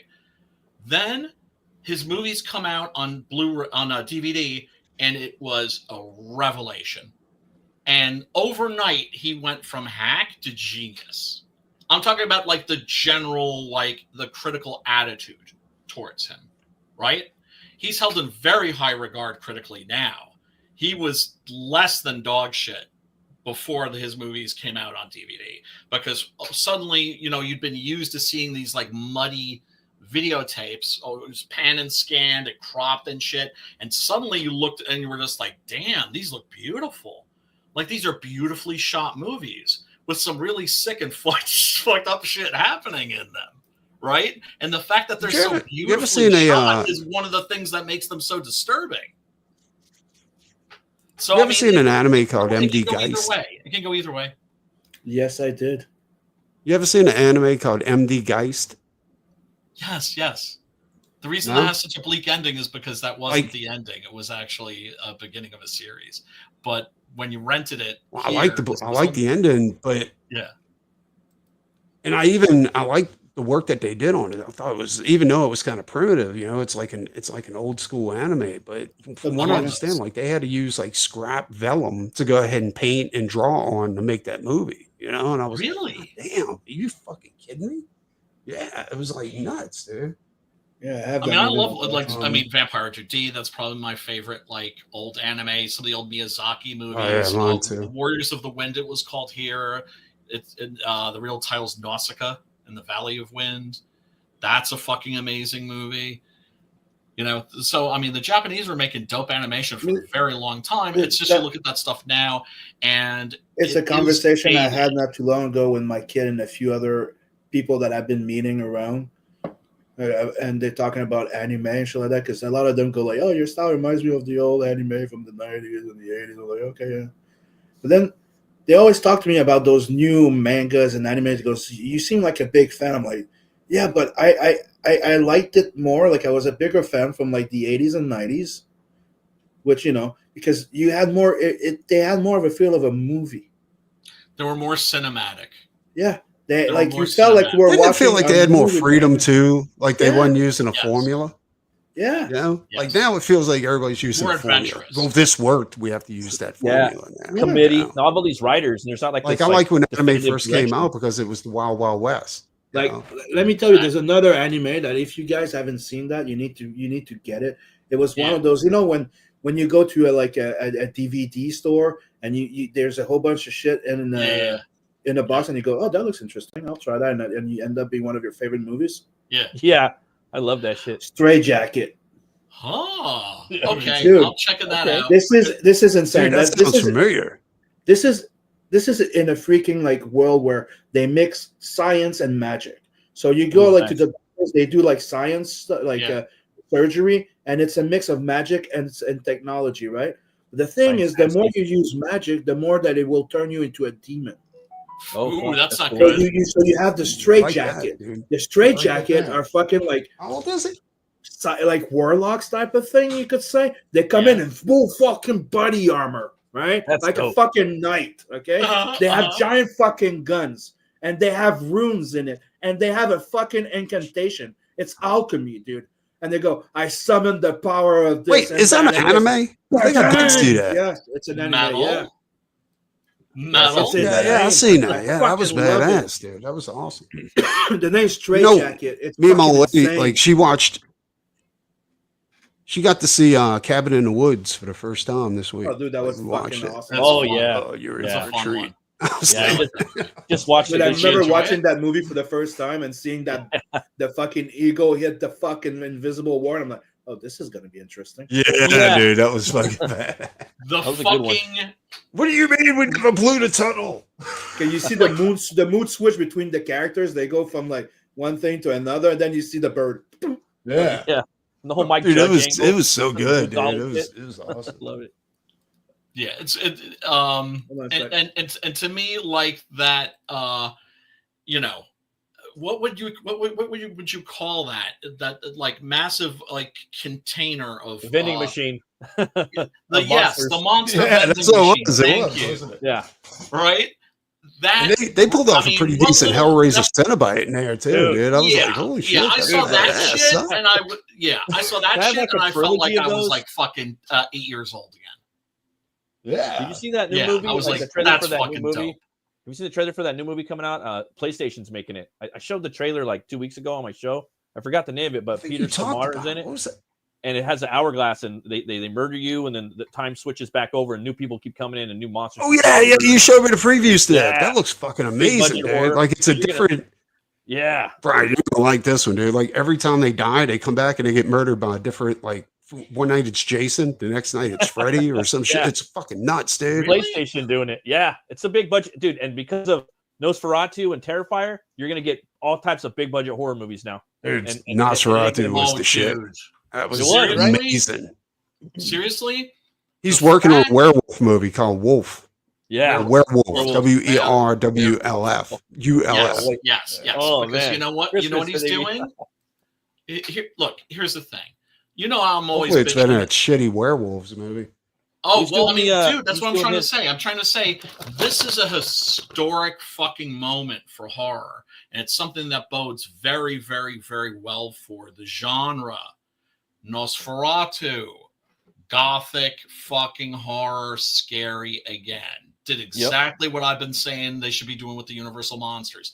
Make them fucking scary again, right?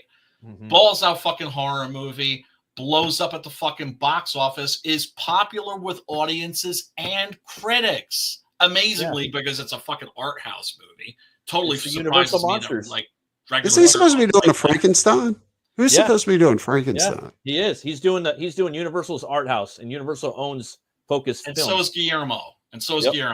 Right? So at the same time that I think I'd movie rather see blows Guillermo up, do Frankenstein.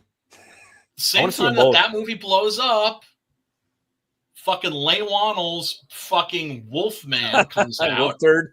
Wolf shit. And sure enough, you know, the guy who did the Invisible Man movie without an Invisible Man, you watch the movie, Oh. you're waiting for the Invisible Man, and there is no Invisible Man. The Invisible Turd, bro. That's what the movie was. No one Dog shit. Dog Yeah. shit. You know, Invisible. worst So case then scenario, he does a that Wolfman Wolfman movie with movie's no going to come fucking out. Wolfman.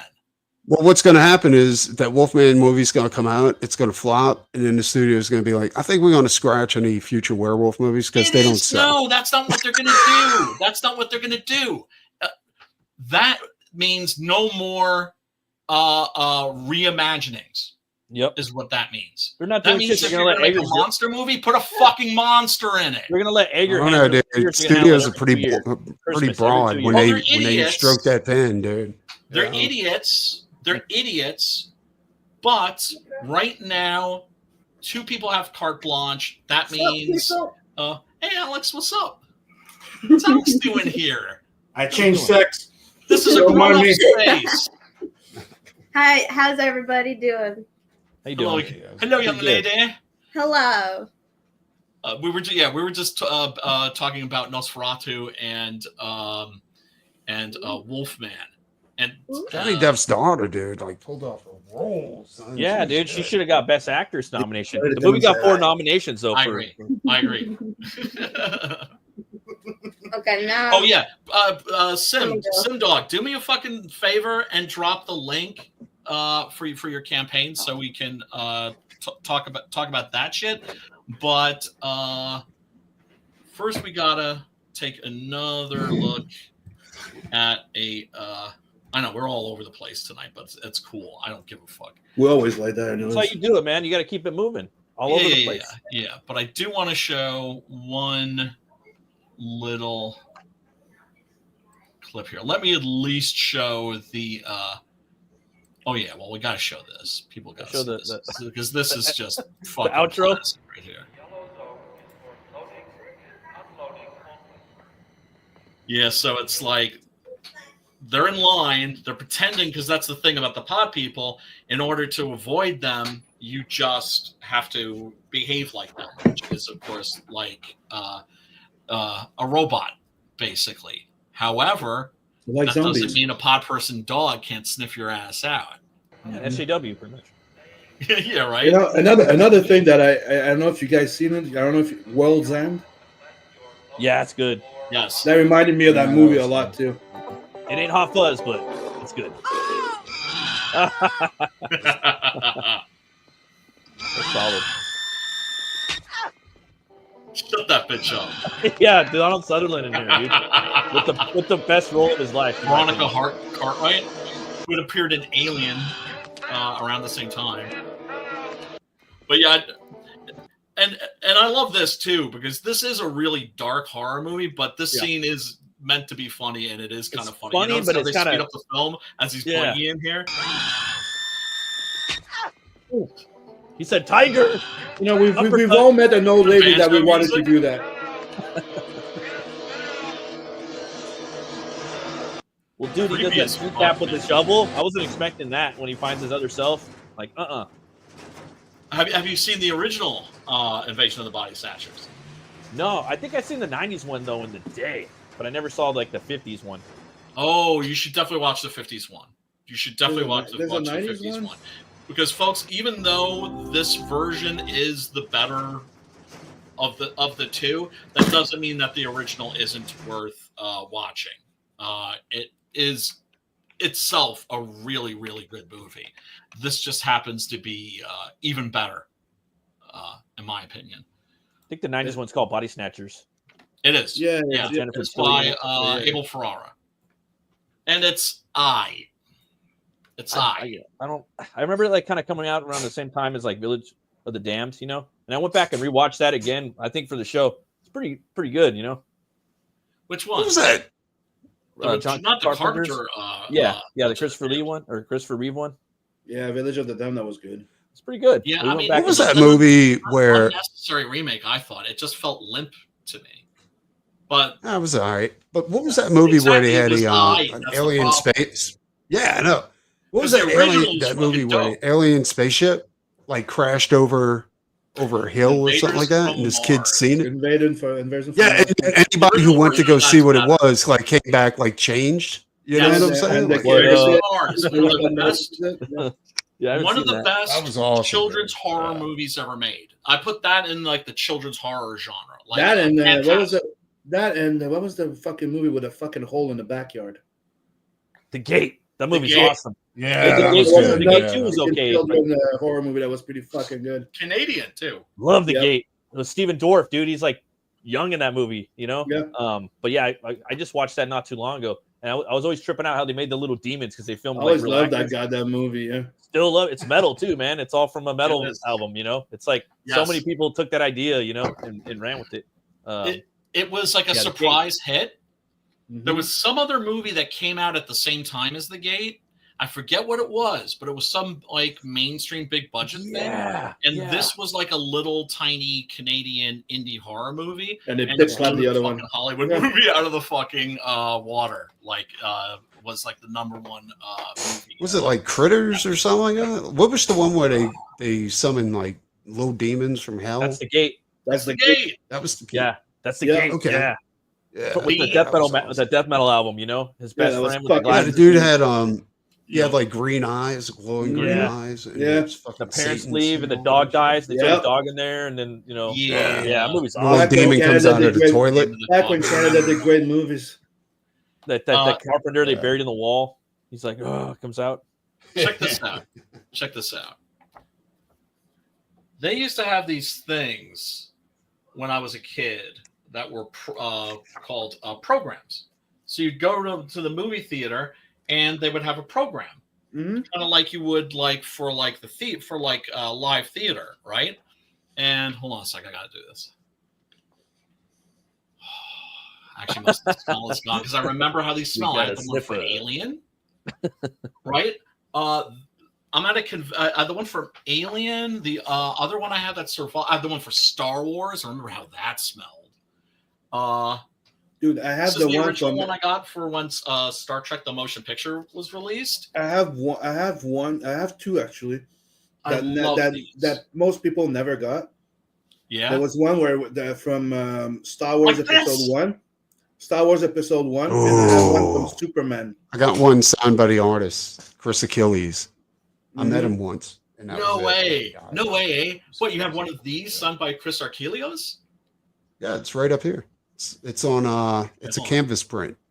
And Chris signed his name to it. No way, eh? Yeah, I'll show it to you. Okay, but it's a canvas print of Tarnub. It's not the okay. Yeah, there it is. Badass. See what else I got? I got my White Zombie poster. My buddy Alan does those for the bands. Nice. And then nice. Yeah. The last poster purchase I made from Ryson before when he was lobotomized at a con. Oh, wow. Also Ed Roth, his son.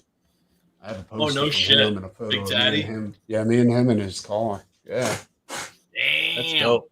See, I need to get some of that set up on above my wall and a bookshelf put up. Preston got the flash. But I was like at the Chiller convention. This wasn't the one.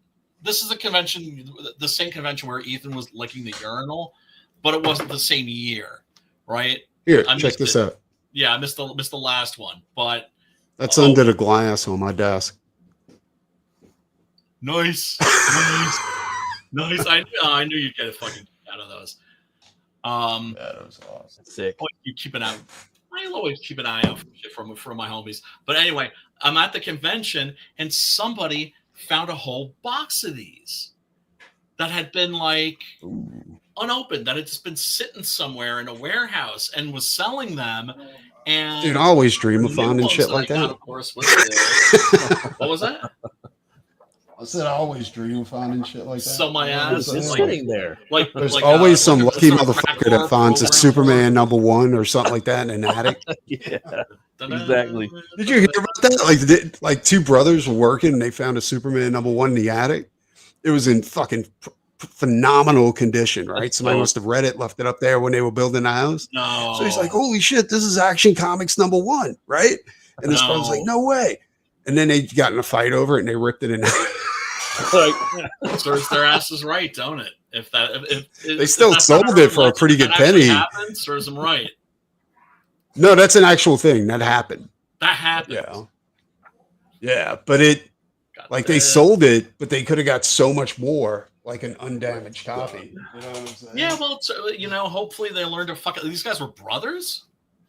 Yeah, greed. Yeah, well, if that didn't teach them a fucking lesson, they're just fucking worthless human beings. That kind of sounds like brothers, though. You know, That like, reminds me Kind of of me does and my sound brother. actually. That reminds me of my Yeah, brother actually, with my two it copies of does. that Spider-Man first appearance of Punisher. First Wanna appearance hurt of him. Punisher. Oh, I had that, but I sold that shit. Oh man, I had 2 copies of it, and I come back home one day. My brother's in my room. Yeah. Whoa. And he's all happy. He thought he did something cool for me. Yeah. So he took one of them, made a Sold it. collage. He started cutting the pages and made a collage. Damn. And he colored the other one with fucking color pencils. How old was he? Oh. What did you do? He was young enough for me not to kill him.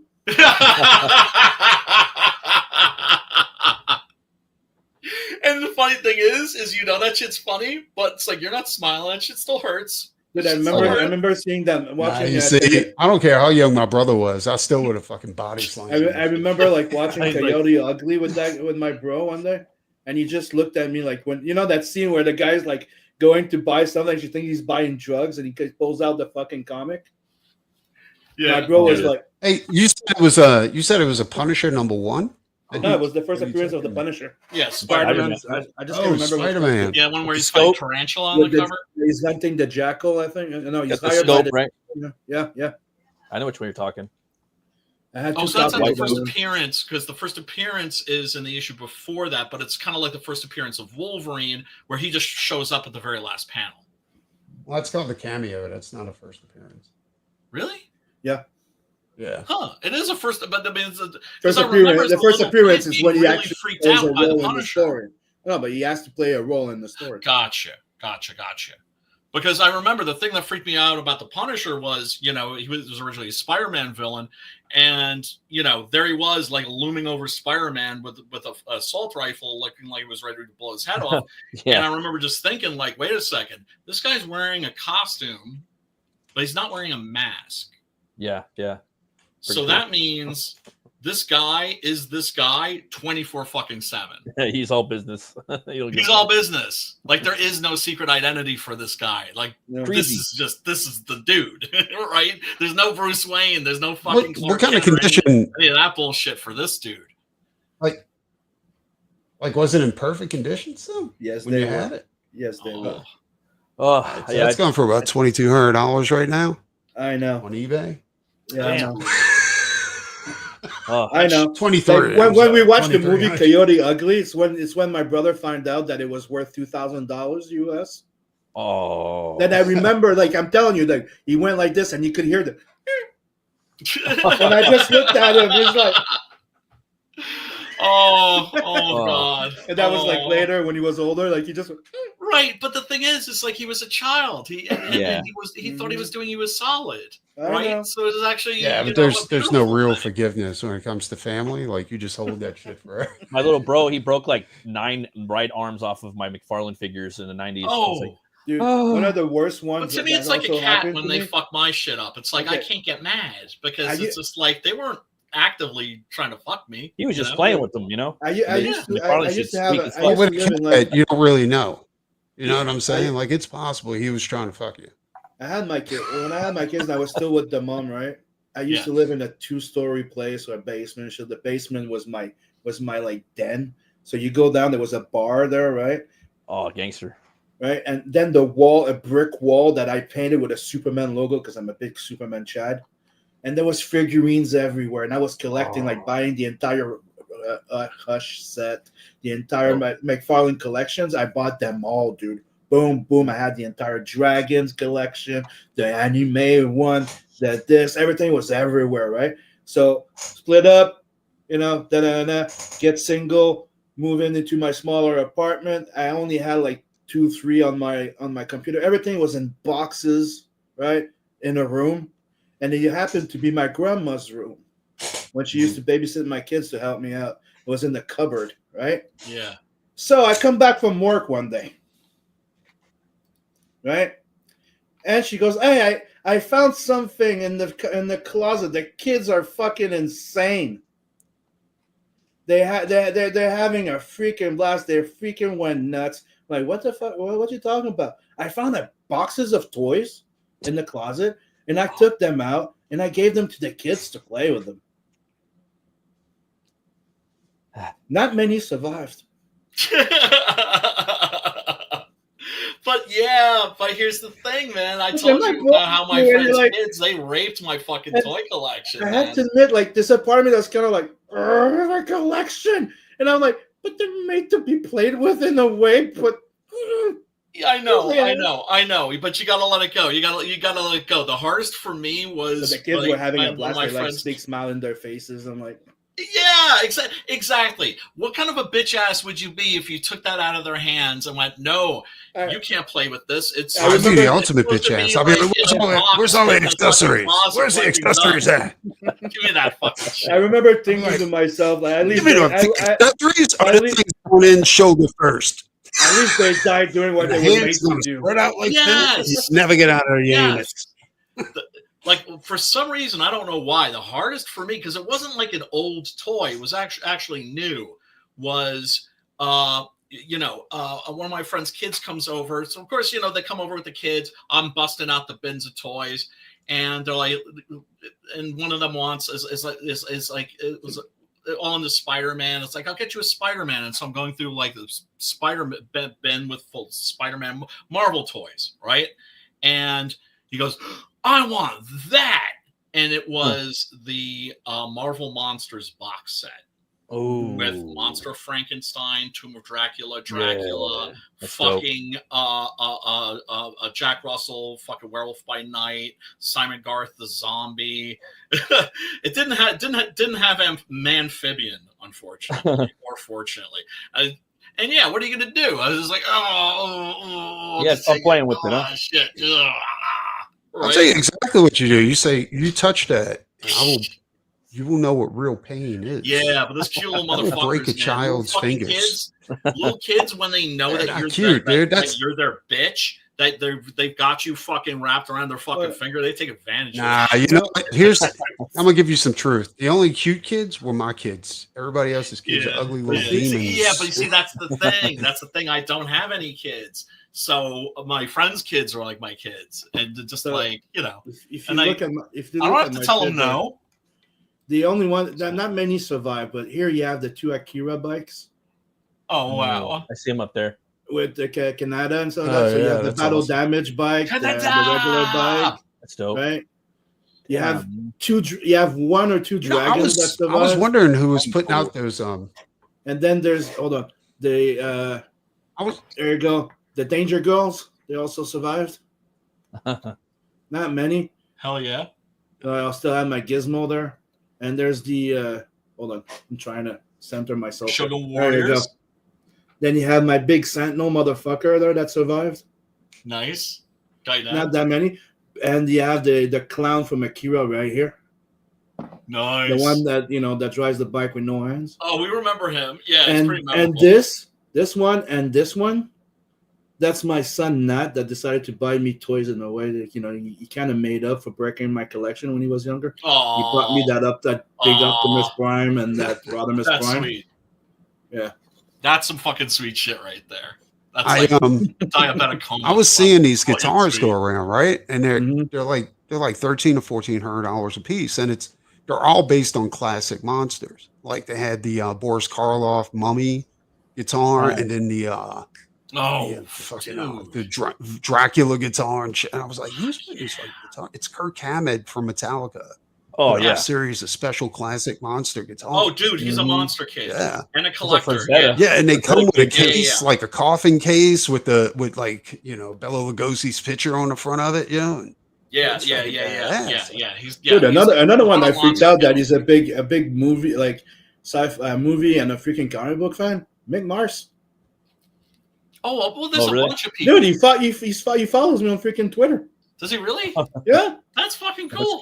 And That's I found out that he's the guy's a big comic book fan. I'm like, I never would have thought that. Oh, Well, I mean, let's be honest. Mick Mars kind of looks like a classic monster at the moment. Yeah, he kind of does. But Kirk Hammett is like, his collection is famous. He's got a Like, bunch he's got of like a Frazetta lot of pieces. shit. Him and of course, Well, he's got Rick Baker supposedly Oh, has really?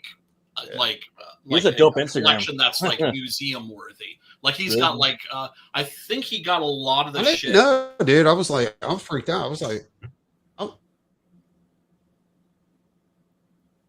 I was always a Metallica fan, but I mean, I'll be honest, like anything after, oh shit, I'm cutting out.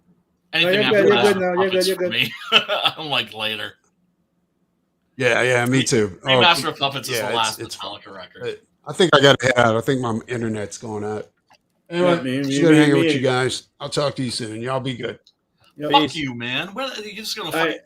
I liked them till the Black album. Then after that, there was like the Garage Inc. No, Garage Inc. was good. Yeah. Then they did their return with the new bassist. I didn't like that album. And Load. Oh, dude. No, Load. Load Reload. Yeah. I fucking love them. Alternica. I actually liked Load. I like well, Load. That's the thing that drives me crazy is I think that there's a really good song on there. The single for that's great. Saint But then, of Anger. course, you see the video and they're wearing black nail polish and eyeliner, and Lars Ulrich is going. I didn't like Saint Anger. I didn't it's either. like Then they're trying to be 9 Inch Nails, basically. Then after that, I like they Until did It Sleeps. Electromagnetic or something like that. I remember. Yeah, the Death full Magnetic. title. Yeah, Death Magnetic. That one's half and half. That one's all right because it. That one half of the songs. There's half songs, yeah. But then the other one's a bit too much like that. Yeah. I like their alt metal. That was it. Until It Sleeps. That was on Load. I thought that was pretty good. Dude, I love. I like Load and Unload, dude. When it came out, I was like, look, there's some good songs on there, but to me, it's just like I can't help but bust their fucking balls. I'm more than 3 inch, motherfucker. Yeah, where is your Puck figure? I don't have a Puck Puck figure. was the shit, man. I like Puck, but I've never Alpha been a Flight. fan of Alpha Flight. Yeah. The Puck's the Sasquatch shit, was man. dope. I like that dude. The Fellow Puck is Canuck cool. is But Alpha Stanian. Flight, I've never been a big fan. I like maybe Sasquatch and fucking Puck. He was Yeah, Puck yeah. is the shit. They made a And cool the only version one I of him in, actually Hulk. bought was when Jim Lee was drawing it. Yeah. Are you gonna pick up? Are you guys picking up Hush too? Dude, I picked up Justice League Unlimited #1. I have the Jim Lee cover and the sketch cover because in that book, even that is so. At the end, you have the prequel to Hush 2. Oh, really? Oh, okay. Oh, no shit. Yeah, I'm looking forward to that. Jeff Loeb and Jim Lee coming back to Hush. The only thing I would say is Jim Lee, please fucking finish All-Star Batman and Robin, motherfucker. With Frank Miller. Yeah. I gotta check that out. I never. Supposedly that it's almost all done. They're just not fucking doing it. Like, dude, there was like 2-3 issues left. Fucking finish it. Yeah. I checked out after that first issue. I was just kind of like, oh man, I love it, I don't dude. get this. I love it because it makes perfect sense in the Dark Knight because it's a prequel to Dark Knight Return. It makes sense. Yeah, when he's that. Yeah, no, I was just like, yeah. It's just like he just killed a pair of cops. He like blew them up and burned them to death. I'm just like with the Batmobile. That guy, man. Like even the Tim Burton fucking movies, he kills people. Get over it. I know. I don't like those either.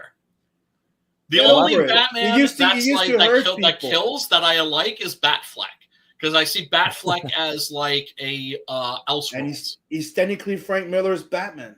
Yeah, don't he forget, looks don't forget like the thing. in the if you pay Flash attention, movie, dude. They gave him the exact same costume. if you pay attention in the fucking All-Star Batman and Robin, the cops that he fucking hurt, they're rapists and murderers.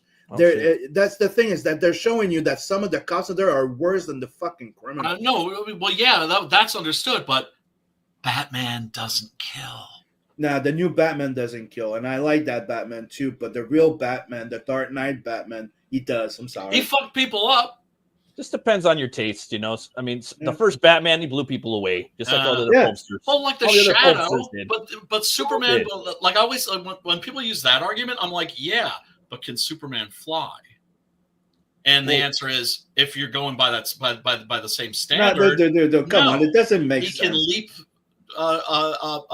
giant buildings in a single Dude, bound. You can't pull that freaking like no, but if that, like just dude, if that's how it is, you know, they made it better. I like the aspect of him not killing in certain stories. Okay, Right. Yeah, I like the fact that it does the that's what I'm ninja saying. thing. You don't get But the let's just definitive be version of the honest. character When with you're the doing a original. darker version with rapists and murderers and war criminals, Yeah, okay, yeah. where they're going to war, it makes more sense that he would actually fucking do it. I think You you know, should do when it. you Yeah, watch but in the that fucking case, he should be shooting people in with the guns. Snyder, dude, he's at war. There's military people with machine guns after him. Then He's he at the should be fucking shooting war. back at Then them he's with shooting machine back. guns. Yeah. Yeah. But that's the thing. That's the Dark Knight universe. The Frank Yeah. Miller universe. Well, nothing. Well, It's that dark. I don't remember. Remember, he refused. He didn't kill in the Dark Knight Returns. Of course, he kills back. He kills fucking Joker. He Yeah, doesn't kills kill Joker. Joker. He does. No, remember? He shoots a breaks fucking Joker's battering in neck. his eyes. He throws a break shuriken in his fucking eye, neck. and then And he break breaks his his neck, neck. but he doesn't kill him. And the Joker, Okay, he's not dead yet. The Then the Joker- flames fucking eat him. right? But the Joker is the one who just kills himself by continuing to turn his neck so that his neck keeps breaking. He's just like, Bats, you won't fucking kill me, like, you fucking piece of shit, like, you hypocrite. Right, and then just like, of course, cackling, he's just turning his neck. Dude, he until goes out of finally his way not stops to kill laughing. people, but he hurts them pretty fucking bad. Oh, he And he fucks does, people and up. some people kill by He turned the accident. fucking But, Batmobile dude, into a it comes tank. to the same fucking point of the Man of Steel. Okay, Yeah. you want to pull that fucking thing like Man Oh, of no. Steel. Well, he kills that Zod. to me is He different. kills Zod, and he had to reach that level to not want to kill anymore. So you're actually Because it was watching the suicide by Superman. It was suicide by Superman. We put him in a position that, to me, that's what was powerful about that ending was he put him in a position. He's like, you have two choices. You can kill me or you can watch me kill these innocent Yeah, people. but that's the point of the fucking Batman. Batman's dark as fuck. Then okay, spoilers, okay? Yeah. The last issue that came out, Robin almost kills Green Lantern because he gets too cocky, and that's where Batman realizes that he's fucking up. Yeah, okay. That was well, I the mean, look, premise of it. That we're was never- the entire premise of it. right. He and it's treats him cool like to a do fucking Elseworlds warrior. and that sort of thing. Tro- I'm just saying, I makes him feed remember him reading those fucking first rats. issues. I remember reading those first issues, and I was just like, I'm not feeling this. Because also, this was around the time that he did his Wonder Woman thing, and What? I didn't get any of that. Remember, he What is the introduced Wonder the Woman Wonder thing? Woman in like his version of Wonder Woman in All-Star Batman. Oh yeah, yeah. And that right, mean and then I All-Star remember Batman? buying that issue, Oh, and I wait. was just like, I'm just not feeling What do it. you mean it in All-Star All-Star Batman? Batman? No. Or Yeah. was it the Dark Knight universe? Because he did it in DK. She Did comes he? in Is that what it was? DK2, I think, Two. or DK3. in 3 the Master Race with Azarello. Yeah, but she comes in DK2 though. I think. I Right, forgot. but I think she's an all-star too. I could be wrong about that, but I don't remember. her in I'm All-Star. pretty sure Yeah. that she shows Maybe, up. but And that version of Wonder Woman also, I was like, because that was around the time a lot of us were thinking that he had a brain tumor, and because a lot of us, But you know the actual Batman supposedly died. You know the actual Batman actually supposedly died in that one universe of a brain tumor. Really? Do you really? I didn't know Yeah. that. The actual first Batman from the It's crazy. Yeah, well, is that the New 52 universe? I mean, that's the thing. There's so many. Actually, you know what I'm really loving right now is watching the last season of Young Justice. Oh, That yeah. was a fucking dope. dope series, man. Yeah. So fucking good. Good. Mhm. I wish we had more shit like that. But I think DC now is like done with the animation. I think that golden age is gone, which is sad because they were Gotta killing end, it you know? for fucking. The Like, last one that was centuries. actually fucking good Yeah. was the Dark Knight Return adaptation. That was sick. Fantastic. Did you guys see the Lovecraft yeah, one that just yeah, came yeah. out? Did you guys see Treat the of- Lovecraft Batman that just came out? The Doom that came to Gotham? It's all right. It's all right. It's worth It's the all watch. right. for sure. That's the thing. Like the Crisis on Infinite Earths parts 1, 2, and 3. It's like it's all right. Well, I didn't watch those yet either. I wanted to. Yeah, I was like, yeah, I love those fucking movies. There's like probably 100 of them by now. Oh, dude, I love Yeah. most of them. Like, Yeah, it's me just too. after they did the Dark Knight Return, they really got weird and fucked up. Yeah, Yes. they got pretty woke. Yeah, for sure. Yeah. Like Escape from Arkham City was good. Yeah, hold The on. actual Suicide Squad movie animated was insane. Oh, dude, it was Batman Arkham Assault. Yeah, Arkham Assault, and it was That's like the fucking Suicide Squad. I like that scene with fucking Harley Quinn. Yahtzee. Yeah, it's great. It's great. That whole thing is fuck. Yeah. And then you And, find out if the they- guy's for the- Batman. Yeah. Yeah, no, I mean, Yeah, that was pretty dope.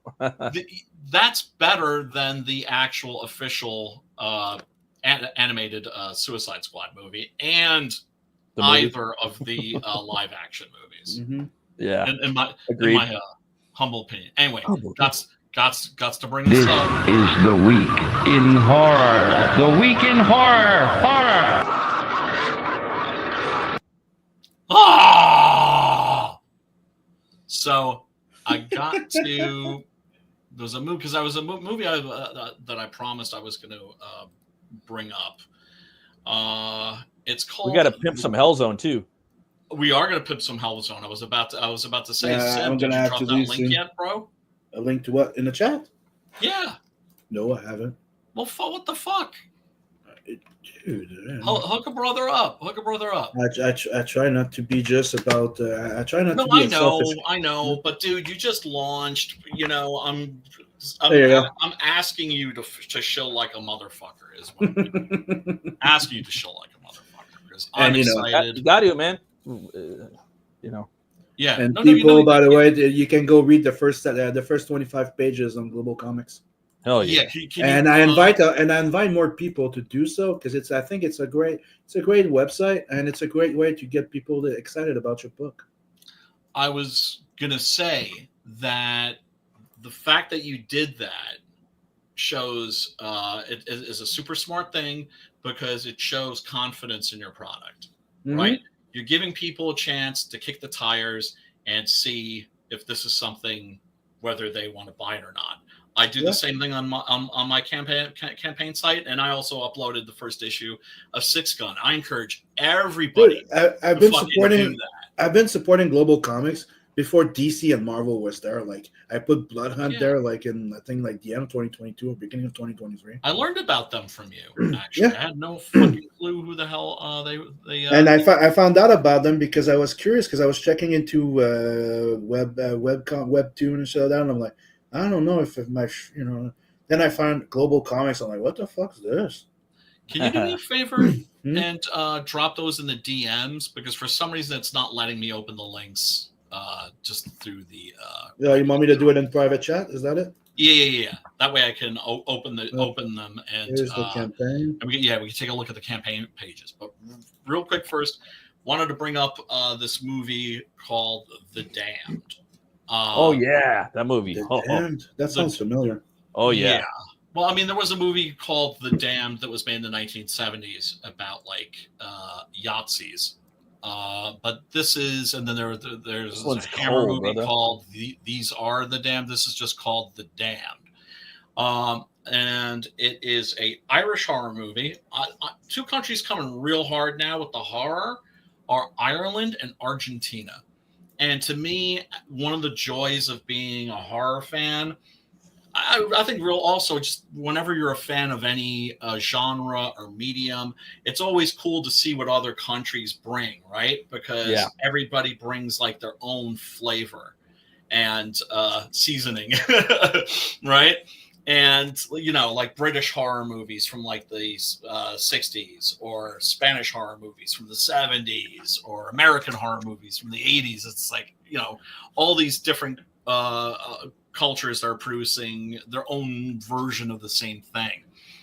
But this is interesting because it's set in Iceland and it is about a very underutilized monster, at least in horror movies, the Draugr. Yeah. Now, if you played a video game in the past 20 years, you've probably encountered a Draugr or 2 or 3 or 5,000 of them.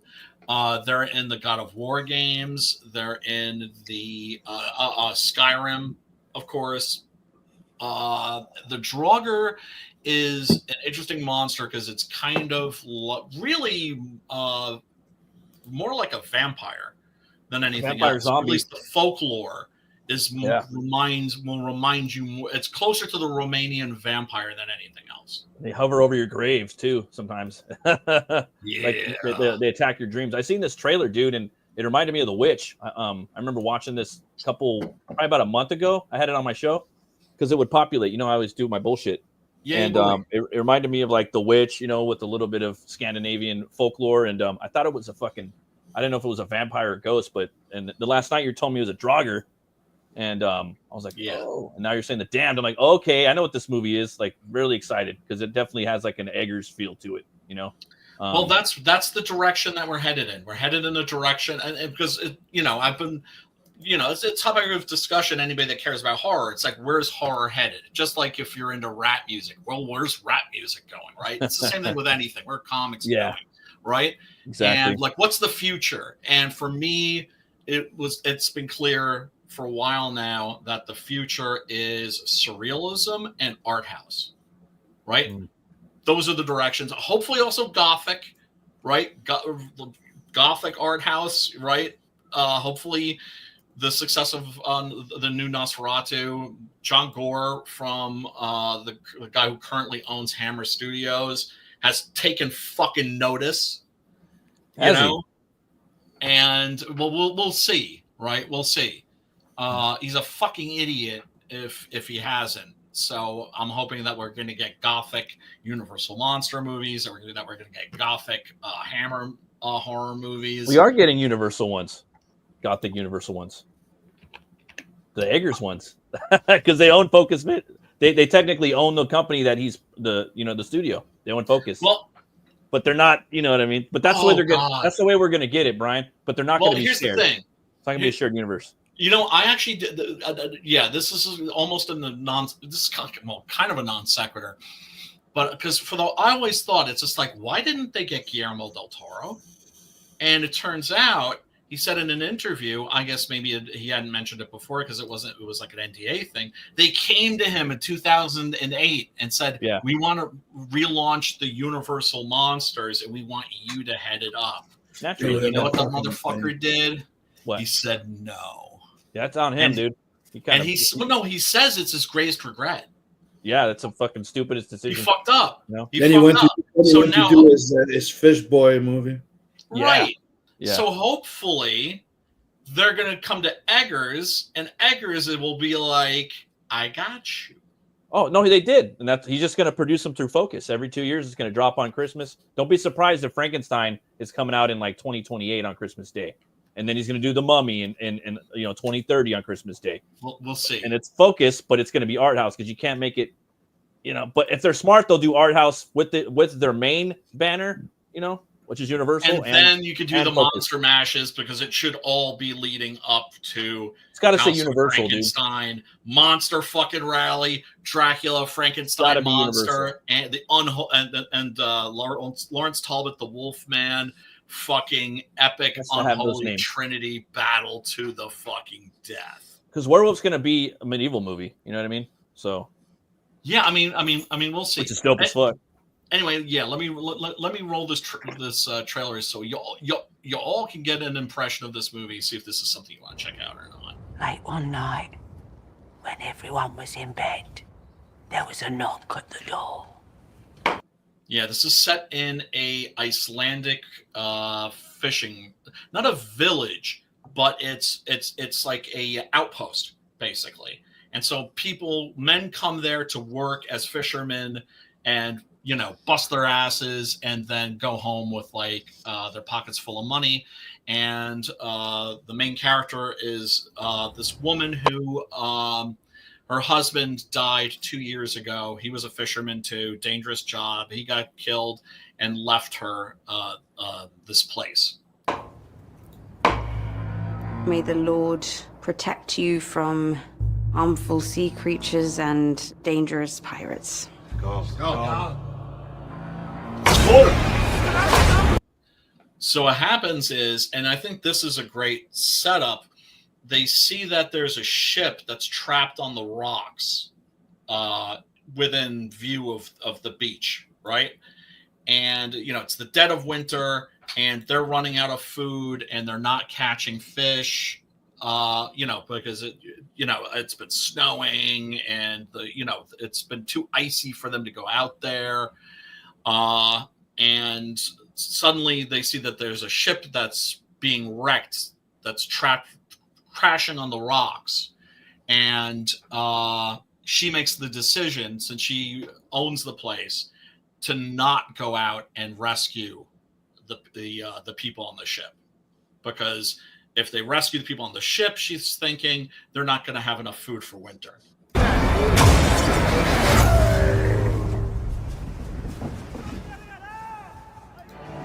Poor bastards. We're not going to help them. Helping those men will put all of your lives at risk, and I cannot do that. Whatever wreckage can float, we'll stay close to them. Sound. Dude, that girl suffers from lazy eye syndrome. It's so. I think you might be right. Well, it's interesting because the lead, she looks actually. At first, I thought it was Sarah Polley. Right? Sarah Polley, I don't know if you remember her. She's from No Such Thing and the Dawn of the Dead remake. That's who I thought that was. And I was like, no, wait a second. Sarah Polley's like nowhere near that young anymore. We'll stay close to them. Yeah, so the really fucked up thing is that the next day, some supplies wash ashore. And they're just like, holy shit, it's just like a barrel full of fucking salted pork. Right? So they're psyched. It's just like, shit, if there's more shit out there, we have to go and get it. And they go out to get it. And they see that some of the sailors have survived.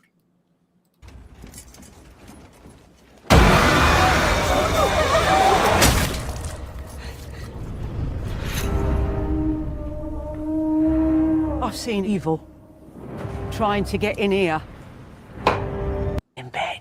Yeah, so what's really fucked up is that suddenly their boat is swarmed by these survivors, and they basically murder them all. I've seen evil trying to get in here. He's alive! The dead can't break free if you hammer iron nails into their feet.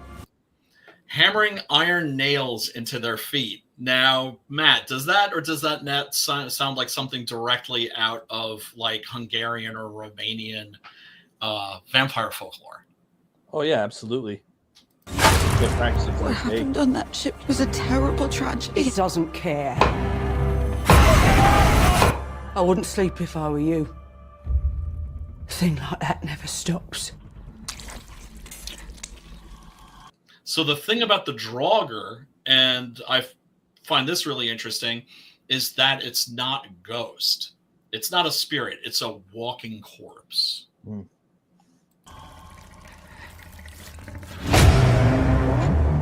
It's never too late to ask for forgiveness for what we did.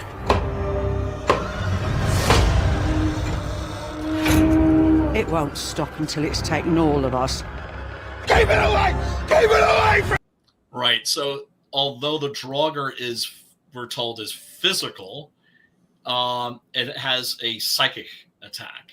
And so it fucks with your head too. So I'm saying, like, you'll have dreams of it like sitting like hunched over your grave or over your mausoleum. And like the Vikings, you know how like some of them had like houses, some of them dug things under the ground, you know, but a lot of the times they would be pictures of them sitting, you know, under those like houses with the grass roots, you know, and they're just staring where you're going to be buried, and they're looking at you as you're coming into your burial mound, and they're there, you know.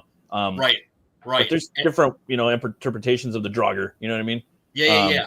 I like this one though. Yeah. In Lord of the Rings, remember, it's not in the movies. It's part that's cut out. It's a part that's in the Fellowship of the Ring that's cut out. It's the same part that has Tom Bombadil in it, right? So it's just like you could just fucking lift that shit out and throw it away. It doesn't affect the story at all. But that thing was a fucking Draugr. But I'm sorry, Matt. I didn't mean to cut you off, Home Skillet. Oh no.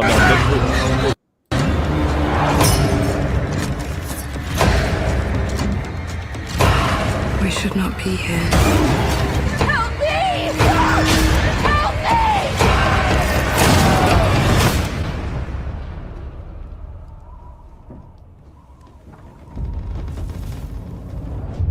The living are always more dangerous than the dead.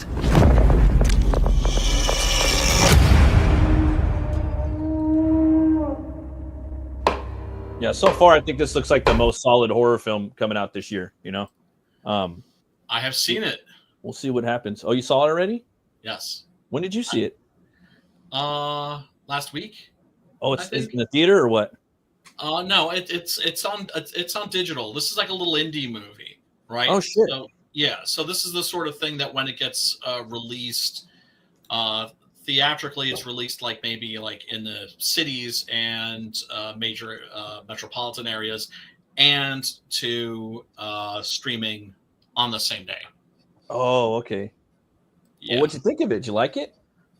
I didn't. I did fuck. not. I did not. Oh, Brian, now I don't want to watch it, but I have to watch it anyway. No. I mean, you might like it and come and love it. That's the thing. Right? Oh, yeah. That's all I can do is give you my opinion. That's my rule, man. I don't listen to nobody about movies, especially the ones especially if they look dope. I gotta watch it myself because 90% of the movies I like, people fucking hate. You know. Well, yeah, and I mean, look. Except for you guys, you probably like the same shit I do.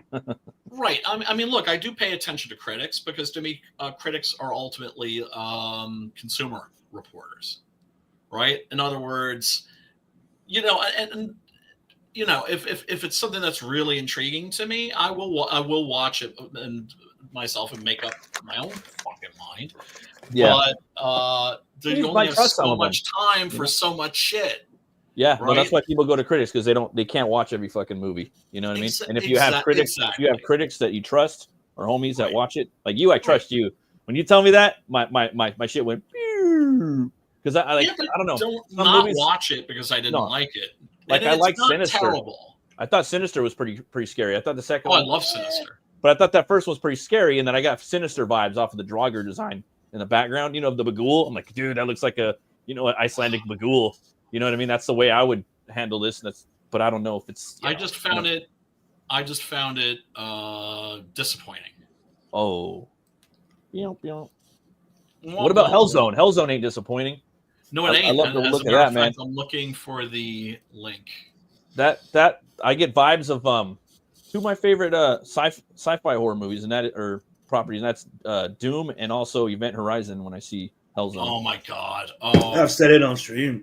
Technically, that's what like when Aaron came to me, like he pitched me like the first 5 pages. He goes, imagine like there's a ship, like like it's a mix of. I want to do a mix of Doom and Event Horizon. A ship appears and there, and there's a crew that gets teleported and the teleportation goes wrong and everybody dies except the chick. Yeah. Okay, why? I don't know. What happens after? I don't know. He goes, that's where you come in. I'm like, because he wanted me to help him like develop and write it, which I ended up doing the entire thing. Oh, okay, that's fucking dope. And I like Aaron's stuff. It's good that I'm glad that he's putting out something, man. It's been a minute. That's why I put like the original ideas by me and him. Mm-hmm. Like we but the story is written by me and developed by me. There we go. Yeah, cool. And at the end, he just goes, "You did everything. Just it's yours. Go with it." Hell yeah! Oh yeah, the pitch is like a mysterious ship, a distress signal, a salvage team, demons. Welcome to Hellzone.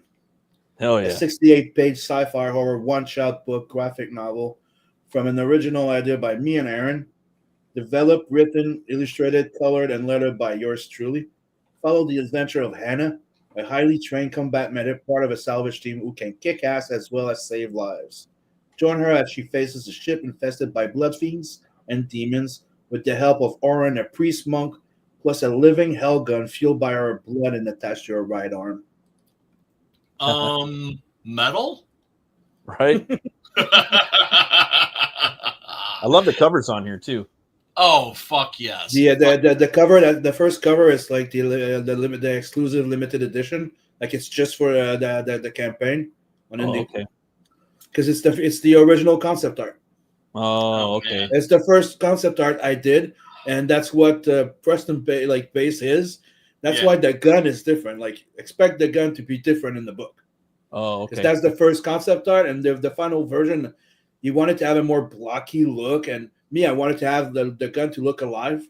That's the point. It needs to be the look alive like it's a demon. So I made the black part that you see there like more dominant on the gun. And it looks more like a mouth, and you have the eyes. So if you go look at the preview, the new shit.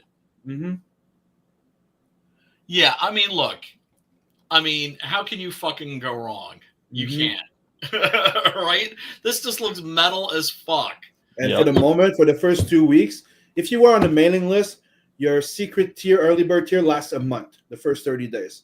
Oh, that's the cool. early bird tiers on the campaign for anybody, they're only there for 2 weeks. So you save a little bit on the duo pack, the triple pack, and the Everything Hellzone pack. The fun thing about the Everything Hellzone pack is this. You get everything from campaign on Indiegogo and the campaign that will be launched on Kickstarter. That's it. So you get the exclusive cover that's also showing there, the sexy one. You'll get it in that tier. So if you buy the Everything Hellzone, it means you're getting Everything Hellzone. Like Kickstarter, man, like this is the book. Like people would love this on Kickstarter. You know, like, for me, if I would see this, like, dude, like, and Everything Hellzone, dude, for the price, okay. Think about it. You get 3 covers. You get a sketch cover by me with a sketch on it. And you get the Ash Can of Bloodhunt plus a sketch card. Yeah. Nice. Yeah. Dope. Yeah. Yeah. And so you save about $10 on there, but Canadian to you it says 4%. But if you signed up, and I'm sure Brian did, you go to your emails and you get $20 Canadian off. So it's 7% off. Sweet. Yeah. It's always good. Another thing fun about that pack there, it's when we reach, I think, 15 Canadian, which is 1,100 or something like USD. Then usually I reach that 10,000, 12,000 usually, right? Yeah. So the fun part is when we reach that, I unlock a full black and white edition with the first cover in black and white, the full book in black and white. It'll be as a tier on the cover and on the campaign and an add-on, but it gets added for free on the Everything Hellzone tier. Nice. Sim, I'm sorry. I do have an issue here, though. I do have an issue. I gotta ask, where are her organs? Between the pixels. That joke is so fucking dead, and I still can't help it because to me that was the stupidest fucking thing ever. Whoever fucking wrote that original fucking post needs to have needs to be fucking just like ridiculed for that sexy cover the rest of their lives. For that sexy cover, I kind of made the bottom part a bit more sexy. You see more of her ass than in the comic. Yeah. And it's on purpose because it was for Kickstarter. They need to have that, Yeah, look. Like I was saying before, everybody loves tits. A lot of us love the fucking culo, man. Mm-hmm. You know, my only problem is. But I didn't want to go out of my way to make her naked or show boobs. I'm like, what can I do with her that would be sexy? I'm like, oh, I just have to exaggerate the butt shot. Right. But I do have a little bit of a problem with this too, though, is because she's got those little pouches, and I think those are covering her butt dimples. And I don't know about you guys, but I do have a strong affinity for butt dimples. Mm-hmm. But I'll forgive that. Because then I can just imagine the butt dimples. But she's a battle medic. Like, she's a combat medic. She needs pouches. Yeah, she got to revive. That's cool. I'm being a dick. Yeah, this just looks. I can't wait to read this. This is just going to be fucking fun. And it's going to be coming out by the end of March or in April because I put April in there. But the book's almost done in black and white. I just have these to are the type of colors. books they're like we should be putting out. You know what I mean? Like these like one shots. It's kind of like a one shot, right? Just badass. It is a one shot. Nice fat fucking book. Dope. You know what I mean? It has nothing to do with Bloodhunt, nothing to do with Natverse. It's just its own little thing. Yeah, I shot. think that's the for me, like that's the gold standard. That's like what I would love to do, like one of these a year. You know, like it's like one of the only reasons you're getting Bloodhunt 2 is because people are asking for it. Oh yeah. To me, I was fine to just maybe leave it at 1. I had plans for 2, 3, but people are asking for it, so I'm like, okay, I'm gonna go back and. I'm one of them, man. That's my favorite IP by you is Bloodhunt for sure, dude. Vincent's a badass, and the action, the way you have it in there, man, it's fucking dope as shit. Yeah. Wait till you see the next one. The next one, like, is as soon as I'm done with this, Bloodline 2's launching. Yeah. And so far, it's gonna be like 100-page black and white. Woo, that's awesome. I just love. First of all, it's Scotsman doing the colors here. No, it's all me, dude. That's all you. Shit. I'm Everything's telling you, me. dude. Look, I've seen. Look, a lot of, and not to take anything away from Alex, not to take anything away from. Dude, I even Scotsman I or colored Beacon. I colored like you know Planet 69. Yes. Scotsman only colored 13 pages. All the book, that story, that 46-page story. So the rest is all me. What you mean? This book right here? Yes, that book. No, I never heard of this book. I colored most of freaking Planet 69, and I colored the Not the Merc Blood Brothers too. Yeah, that's awesome, dude. I know Still most gotta people read that it, read man. that I haven't read story, it they all brought up that scene. He goes, dude, that story is insane. It's great. It's great. It's great. It's a short one, but it hits. It really does. It really does. And that's the thing that I really loved about And it this makes book. you more. It makes you understand and appreciate Metal Valkyrie even more. Yeah, I can't wait to read this for shit, sure. dude. I got to carve And- some time to read that and fucking do my review on it. You know what I'm saying? Mm-hmm. Oh, I'm pretty sure you're gonna love it because, dude, I went all out. I loved like everything you put out, man. Like we were Yeah. talking about this your work last night on my show, and Okay. I was just saying that you always deliver fucking on over deliver on your campaigns and on your story and your art. It's always a fun experience reading your Dude, book. show It those really 4 is. pages of the Metal Valkyrie in full thing. I really like this one. Yeah. Oh, dude, yeah. I mean, and that's the thing. It's this right book- after this one. Yeah, this book was late. So and cool. How did you make it up to us backers? You gave us a nice fucking fatter book. Yeah. Love the colors in there, man. That's what I'm talking. That's what I'm fucking talking about. It's like Yeah, the watch Lowani stories. shit, and that's all right. Murder Like, give me a Doll. fucking fatter book. Mm-hmm. Look at the colors, man. I love those colors. Murder Doll and Metal Valkyrie. The colors are by Beacon, dude. I love how he colors my shit. I know it's Yeah, beautiful. he's good. You and Beacon are awesome. Mhm. Yep. Thanks. Yeah. I like everything just looks like it's popping, dude. Every page is full like Kirby fun. Yeah. Def God. Fun being the central word. And you know, I'll we say don't have this enough too. Fun comics. If you can't wait to have the next book of Nathverse, don't worry, it's coming out at the end of the year. Nice. I'm planning on having a book out every 4 months. Hell yeah. Hell yeah. So everybody definitely go and check this out. It is the new shit. Yep. And it's and like I said, most of the pages are done. I'm adding 4 pages now to the book because technically the book was done. But I always go over everything, and I'm trying to analyze the story. And I thought it was lacking a bit of the background of the main character. I wanted to add a little bit more about where the tattoo came from, the parents, or a bit more of a backstory. How can you make it better? Yeah, and I If you wanted to can. do the same thing with the ending a little bit. Yeah. Just to make it more fluid and put more, you know, I've always done this with my book. You got it, man. That's why we do indie, right? Like 'cause Mhm. we have the option to do that. What's his name? I was Yeah. watching Aaron Lepresti today. He was saying that shit. You know, Yeah. that he can go and fucking change shit, you know?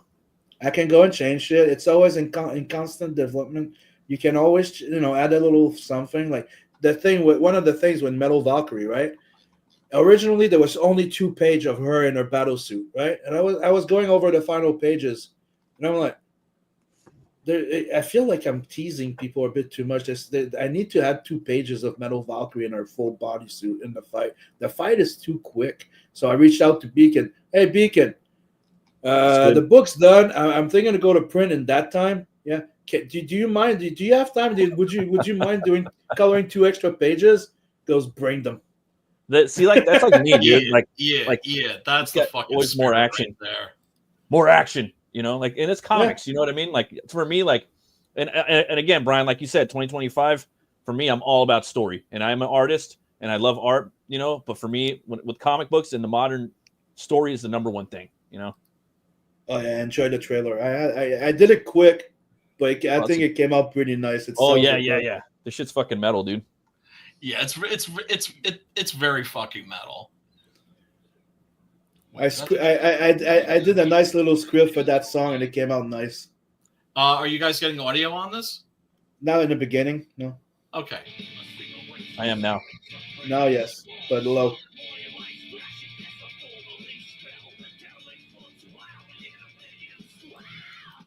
I just love this panel of these dudes Yeah. getting Lit teleported up.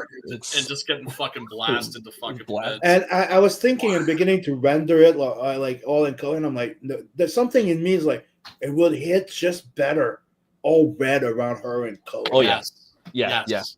definitely.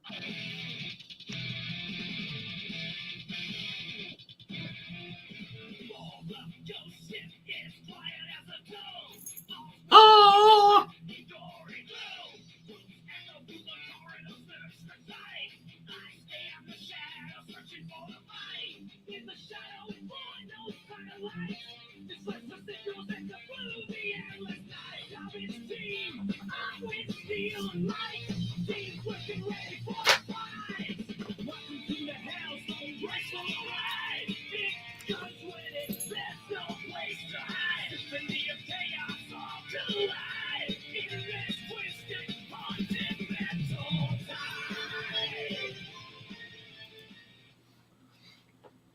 Yes, fucking cool, dude. Fucking cool. Loving this shit. What are you doing? What are you doing? What are you doing? You know, Fuck with shit. if you go on the preview of Hellzone, Oh, on, shit, I'm sorry. I should have Global played that Comics, full fucking. Hold on. My cat's fucking with my shit. My cat's fucking with my shit. Okay. Yeah, if you go on Global Comics and see that and check out that 25 preview, you have the first 11 pages all colored in there. Yes. Awesome. So everybody, go and check that out. Do you have a link on the campaign page? I mean, we do. Yeah. It's right there on the campaign page. Yeah. Yeah. Go and check that out. That is something that, when I do it, it's a way of saying like, hey, I believe in this. I know that you're going to want more. First one is always free. Mm-hmm. That's what Sim's doing. He knows he's got fucking lightning in a bottle. He knows. Somebody was like, "Why do you give 25?" And go, "I want you to get in that zone. Right? To have enough to go to see the gun, the threat, and then boom, fuck you." Yeah, no, it looks like what the Doom movie should have been. Yeah, that's what it looks like to me. Oh, and speaking of which, hold on a sec. I gotta fucking see. I gotta fucking tap out soon and get something to fucking eat. But yeah, that's what I've been waiting for. My food's here. Dude, I made homemade chili tonight, bro. Did you really? Okay. Yeah, I made a chili with bacon. I already ate it. We will fuck off in a minute, but yeah, I just did want to mention. Yeah, maybe we show that next time. But fucking Doom: The Dark Age has a fucking gun that you can that shoots. It's the ammunition are the skulls of your enemies, and it just like you see these. It basically takes the skulls and like grinds them up and turns them into like bone splinters to like shoot into like the bodies of like your current enemies of your living enemies. It just looks like something like you or Preston would come up with. So if you haven't seen that, that's fucking do a YouTube search on that. But just another thing I want to point out about the campaign. Yeah. That Bloodhunt Ashcan. Yes. 22 pages. Damn. It's 22 pages of the book, and it comes like the other one with a sketch inside the book in the back cover in the back. So it may be 25 US, but like I said, it's like buying a sketch card plus a mini comic at the same time. Fuck. Yeah, really looking forward to this. There's just dude, I had a lot of fun doing it. The only bad part was trying Vatican City, but there's a good reason why I did it. Oh shit! Oh shit! Yeah, you've got history there. There is history there. That's some deep lore, right there. Yeah, But I'm one of the only one that got his channel banned from Vatican City, so I'm kind of going there. Little tribute. Yes. Yeah. Yes, I know. They fucking struck home. They struck Homeboy's fucking channel. That shit ain't right. Yeah. That shit's personal.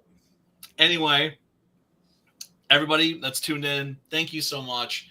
We really do appreciate it. Smack that like button and click the subscribe. Yeah. Hook a brother up with the subscribe. And before we peace out, of course, Simon, tell these people where they can find you and your dope ass shit. You can find me anywhere on any social media and YouTube under sim_Inkslayer. Sorry, I took a bite and dude, I couldn't wait. I'm hungry. It's the spicy shit, yeah. So you can find me anywhere under sim_Inkslayer. I'm on every social media on YouTube. I started streaming again. I was on hiatus for like 4 to 5 weeks. So people didn't see me too much. I had a health issue. I was sick as hell. As you can see, I'm way better. Yeah, but I'm back and I started streaming again. I did Doodle and Chill yesterday. We did the Weekenders on Friday. The one I do with friends and my family. Like you get my son Logan in there. You get Alex joining us. Oh, that fucking helium voice, dude. Yeah, that was it, though, dude. And he was eating hot ones. Oh, yeah, God. did he feel those? Like, did he read? Dude, he was crying this morning? He was literally fucking crying. Like, I didn't hear because he. One of the things that we started doing that show together because he moved out. Yeah, he moved like an hour and a half, like 2 hours from here or something. Like he lives in I know. She was closer to Quebec City. Yeah. So it's kind of a little thing that we keep that we decided to do together. Good. That's what I'm talking about, man. That's what I'm talking about. Sim's not just a great artist; he's a family man. Yeah, I am. Speaking of family men, Matt, tell people where they can find you and your dope shit. Oh, thanks, Brian. Thanks for having me on. You guys can find me on all socials at Batmerk. Trying to, make everything kind of cohesive like Sim and Brian Kreisgau. My YouTube channel is Metal Movies and Brewskis, where talk about comics. And Saturday night I do a midnight show where just talk about metal, movies, monsters, comics, all that good shit. So if you guys want to check that out, usually run about an hour, and that's it.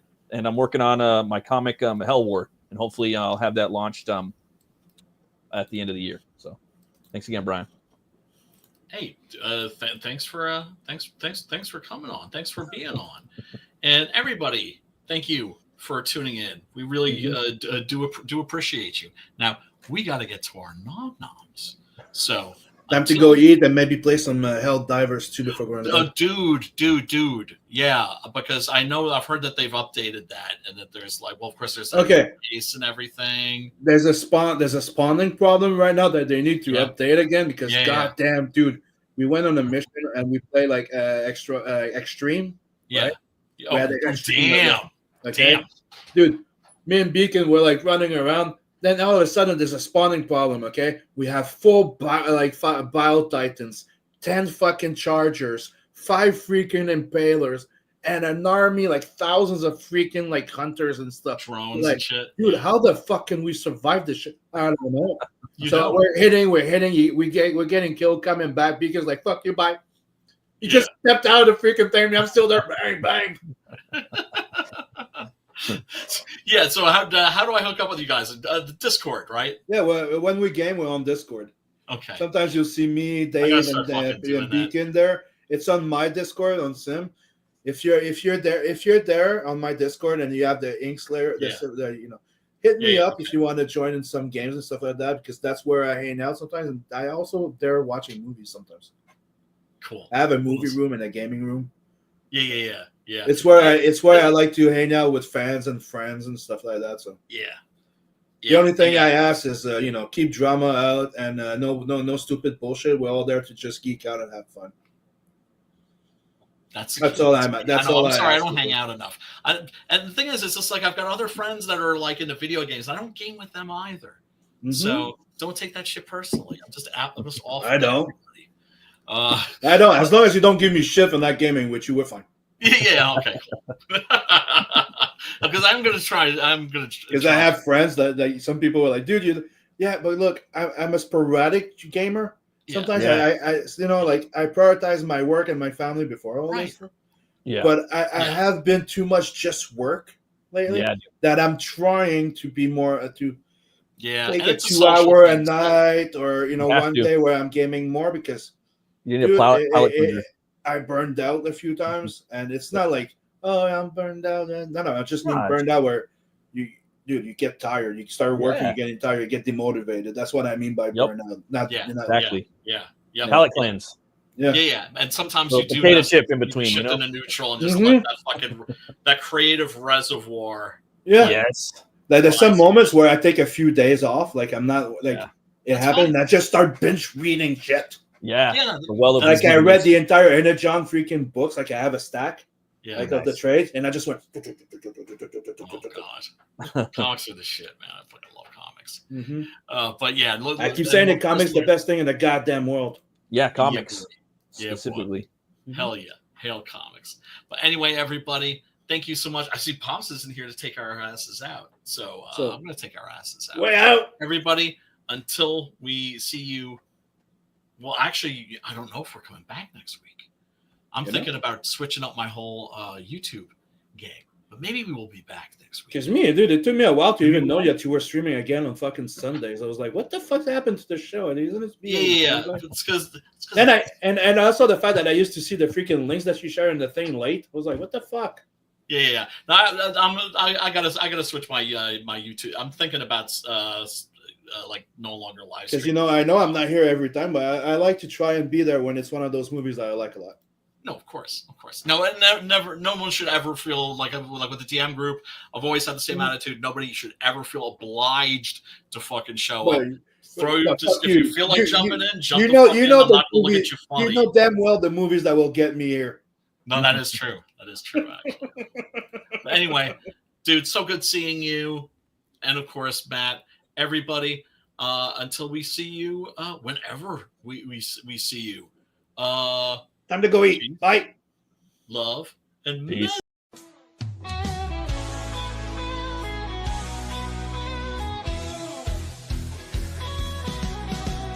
Click on the tube and feel the vibe. Every show you crave right here live. Heroes and villains clash in the night. Madness Comic Network sets it right. Scroll through the list, find what you need. Epic battles and fast-paced speed. From capes to cosmic space delight. Tune in and watch your favorites ignite. On Facebook, share the thrill so grand. On X, the buzz across the land. Madness Comic Network all around. In every episode, joy is found.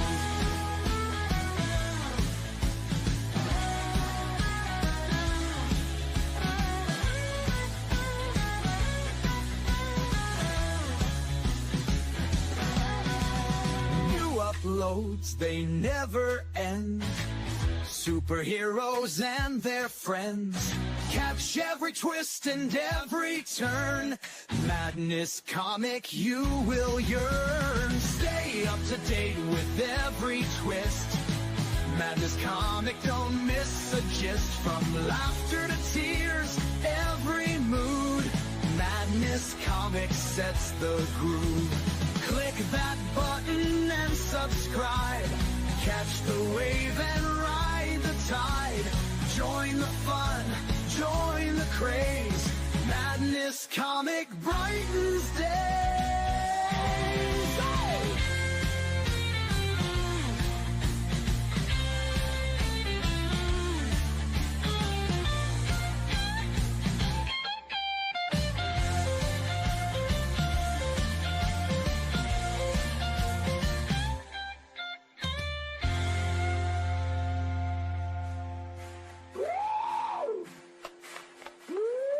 New uploads, they never end.